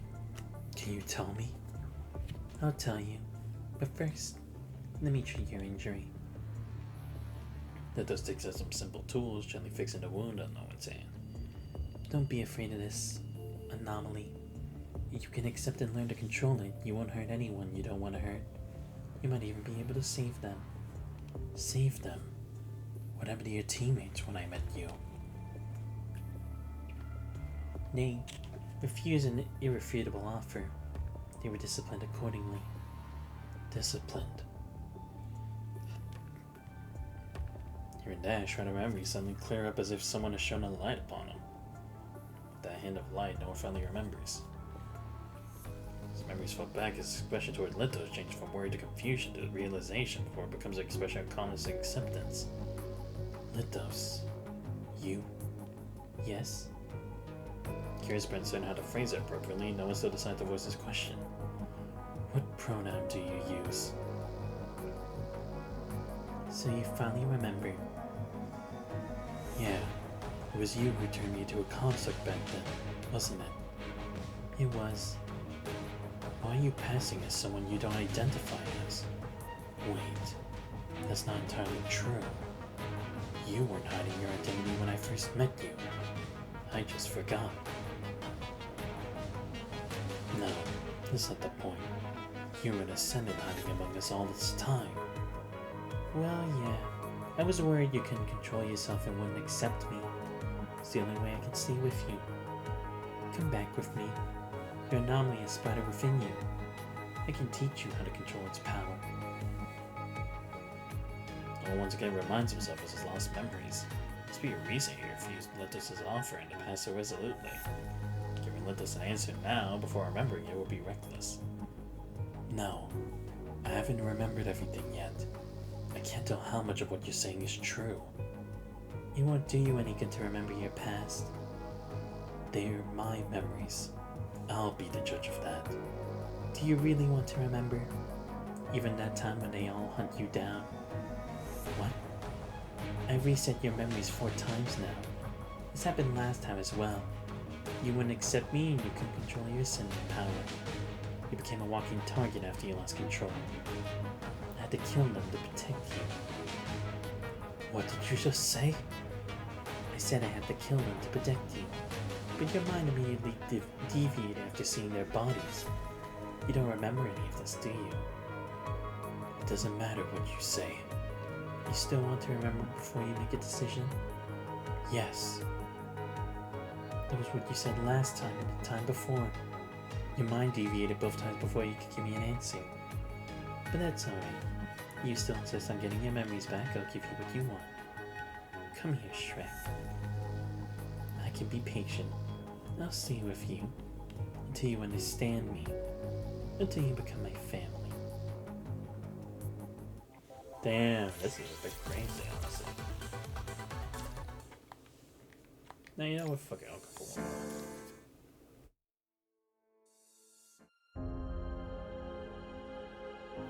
The moment no one holds Lithos' hand, the floodgate holding back his memories instantly collapses. All the memories and new confusions interweave and tangled as they tug at each other, forming a disorderly spiral. I'm indeed Ashlar's people. He was right. I failed the moment I decided to work with him and hurt other people to arm ourselves. Consequences be damned. What? They're all dead? Why? Why? I don't need your apology. I want you to pay with your life. You said you were different from them. What good could possibly come out of it when you stand next to an ascendant? Some blood and horrid cries rush across his mind in an instant. It would be quite tragic if this is what we've been working toward and looking forward to. His jungle memories turn to a blizzard, setting off an avalanche. We're all wrong. No one can pass the filtering. That's the price, isn't it? At the end of every memory is a lone survivor lying in the freezing snow as he watches the dark sky. Accept the gifts of the Ascension Network. Or replies to a sneer full of immense grief, to falling snow into forever darkness. Otherwise, you won't be able to change anything.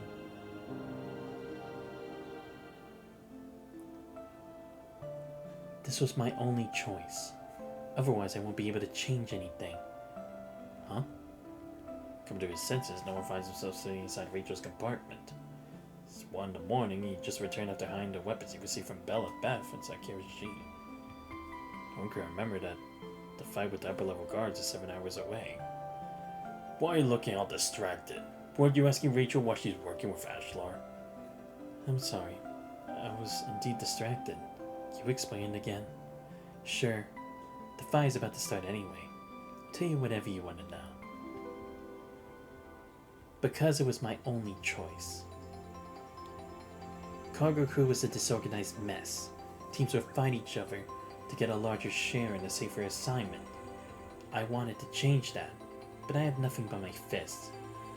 I only had one belief. I could fight my way out of this. Obviously, a stupid idea like that wouldn't get me anywhere.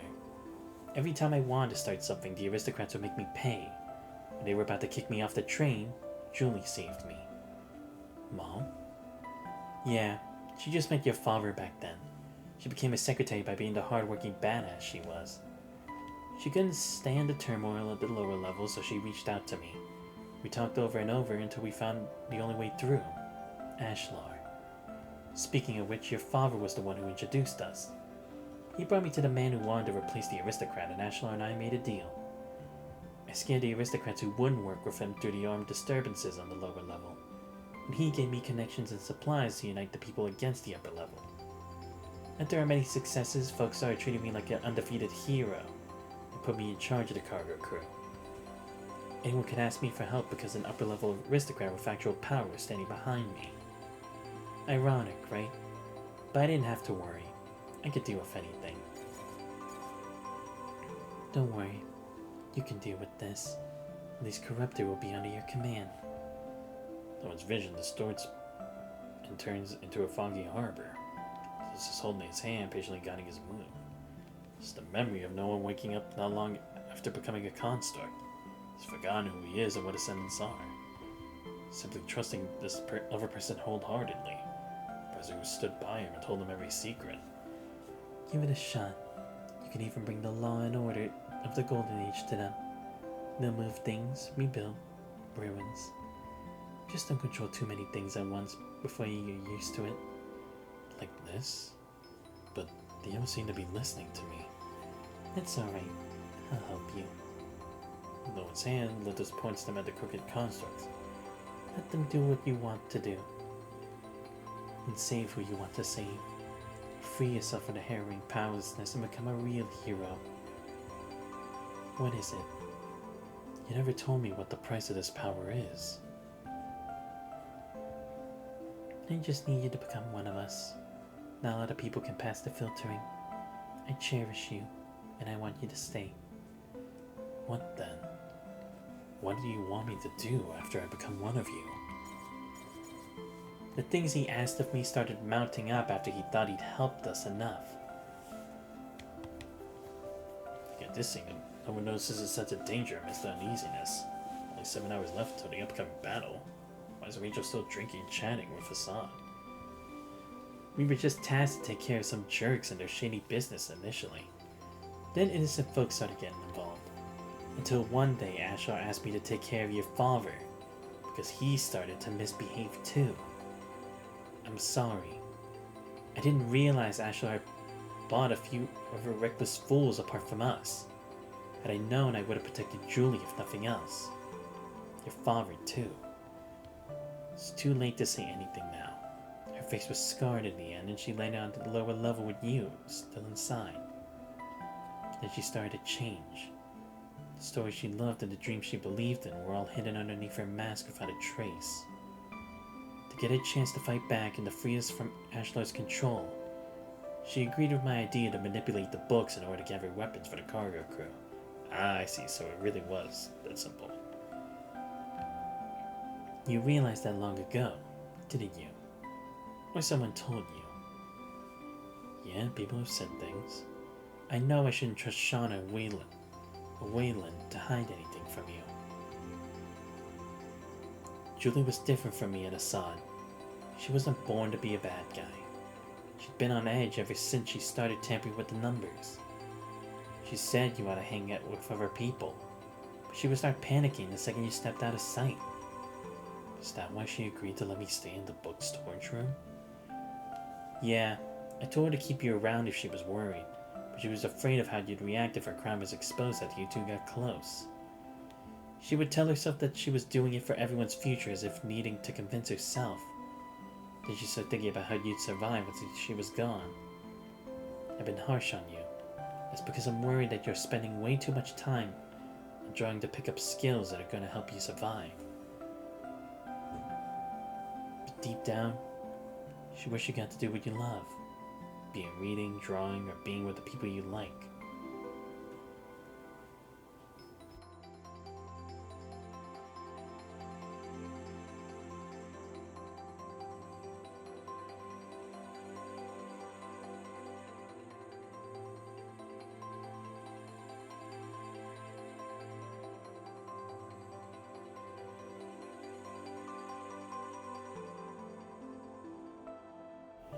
Did she now? I should leave you with a word or two then. Whatever future you want, don't make the mistakes I've made. She said that too. Rachel paused for a second before lowering her head and laughing, her whole body shaking uncontrollably. Captain Rachel? That's how it is, isn't it? It was wrong to begin with, but we can only fix the sins of our past with new mistakes. I knew it was wrong, but there was no way to stop. It's the afternoon he wakes up after he lost his memories for the first time. I just wanted to protect everyone.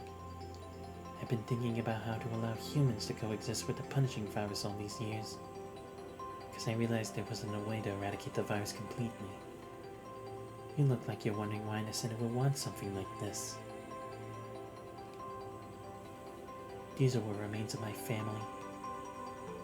My father left me at an orphanage because of my disability. It was a heaven for adults but a hell for children. Every second there was torment, but we kids survived with our mother by protecting each other. I saw selfish people and selfless souls. I was hurt, and I was also hated. My feelings toward humankind are more complicated than simple love or hate. That's how I feel about the punishing virus too. The outbreak broke down the fortified cage at the orphanage. My siblings and I escaped, led by our mother. We finally got freedom. So I was once grateful for this calamity. Until it took away everyone I loved one by one. Can you understand how I feel now? I just wanted to protect everyone. Anyone that was left behind.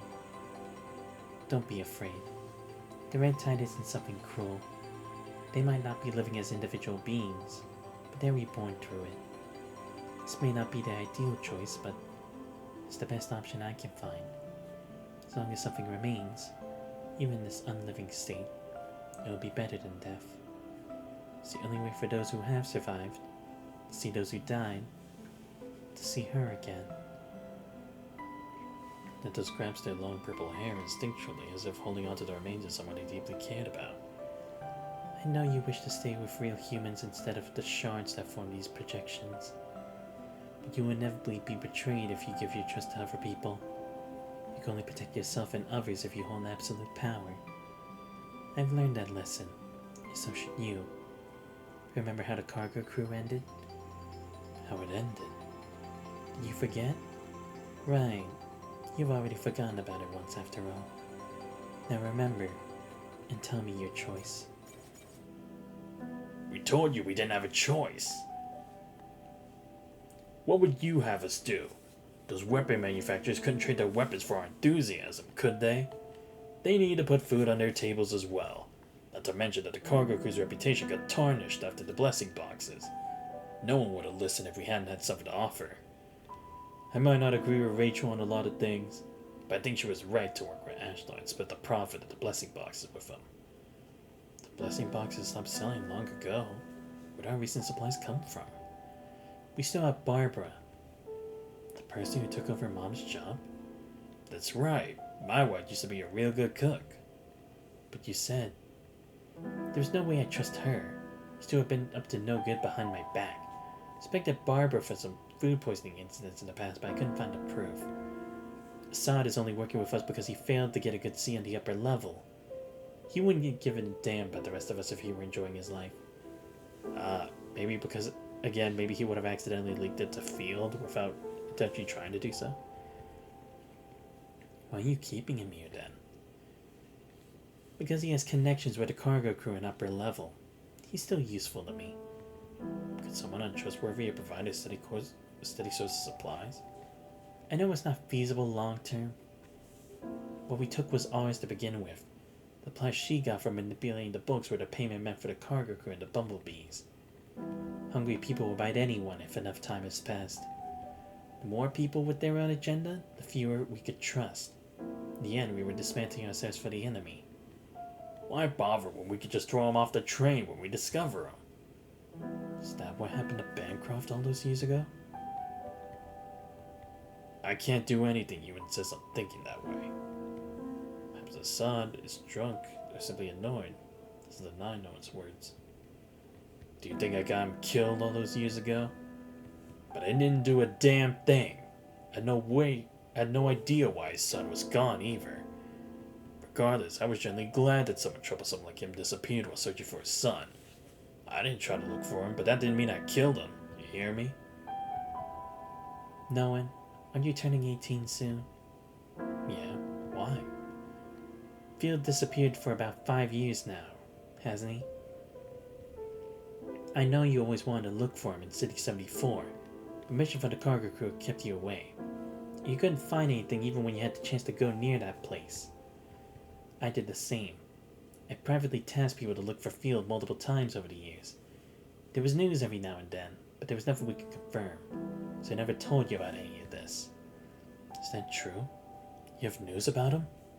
I told you I couldn't confirm if that was him. Once the business with the train is over, you can leave the cargo crew and look for him yourself. Leave the cargo crew? Yeah, most people who stay here don't have a choice. But you're different.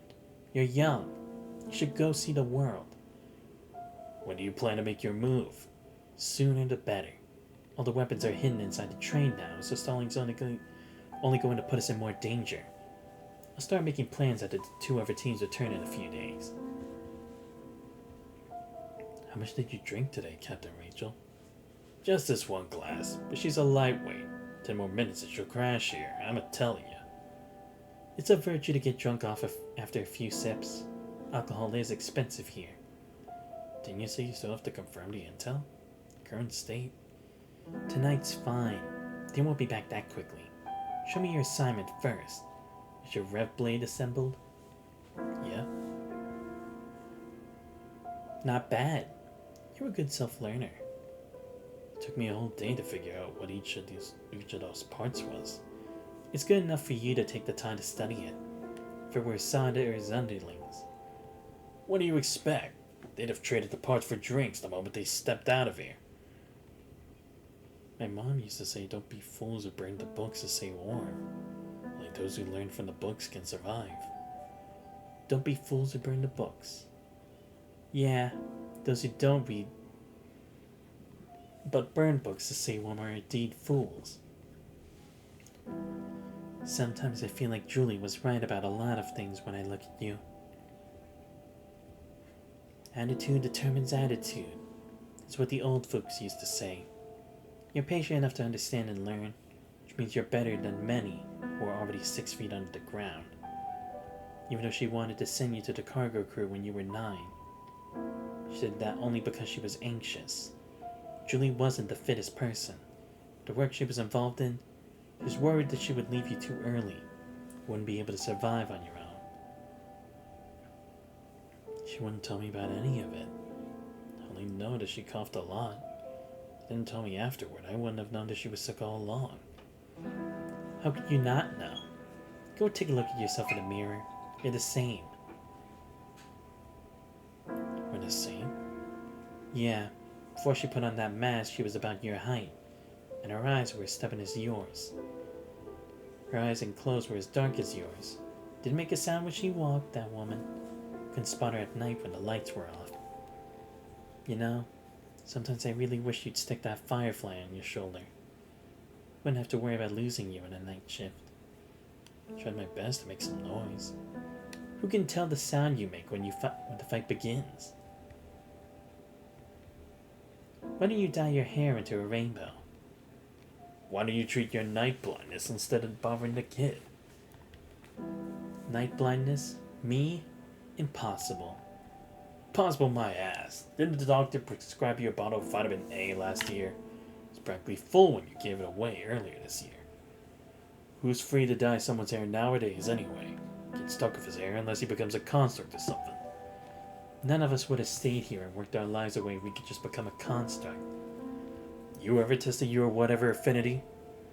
What affinity? 10 something something, I forgot.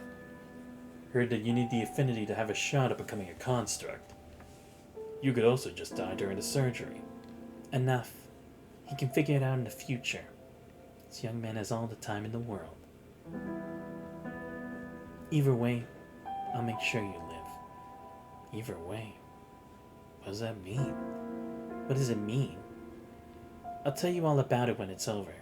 Right now, some things still uncertain. Get to Rachel? Alright, let her sleep. Sometimes you have to let it all out after you hold on to your secrets for too long. Fight's in a few days. She's no superwoman.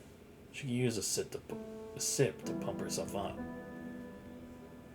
Let's put her somewhere she can lie down. Sure.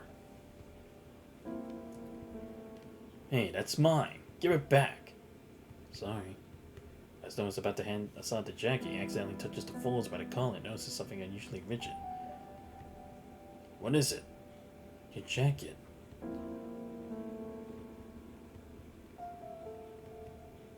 Is that a wire? How long have you had it?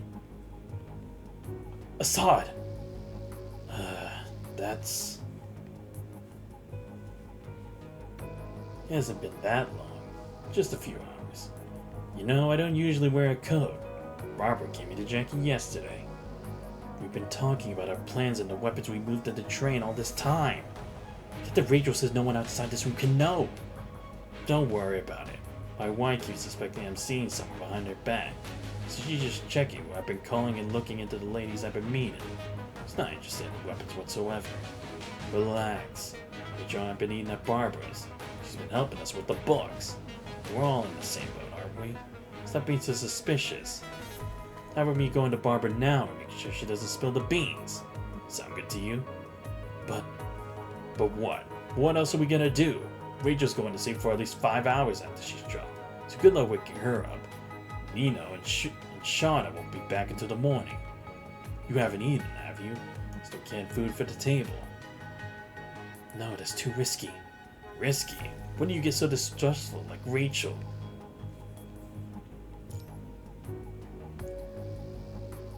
Wait, let me continue reading. How many supplies has Barbara helped gather for the cargo crew? What good will it do her if our little sting here got exposed? Stop sticking your nose into our marriage. No, but that's not the point. It's like she could have been threatened, if anything. Stop staring. Gotta catch Barbara now before something else goes awry. You tell anyone about us and embarrass me, I'll make sure you regret it. Hear me? Assad! Rushed away with a charged expression as Bancroft did. As he leaves the compartment, soon disappearing from no one's sight. God damn it. Of course it would end up that way. Alright. I think this will be a good place to end the stream. Again, I probably could have done like at least one more part, but the whole thing with like the whole passcode thing. Again, I wish it just kind of like explained what was going on, because I thought it was like another bug I had with the game like I did a couple chapters ago. Okay, we'll see how far we can get with the next stream for this. Sorry there wasn't as much action for this, but at least we still had some of it anyway. Like, how many fights we have? Like 3, 4?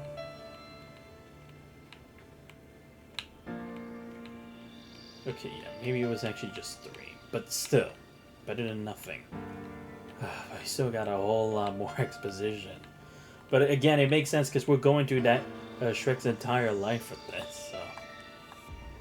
At least we have that confirmed. But anyway, let me give a huge shout out for every photo of this stream. So shout out to ReUEF.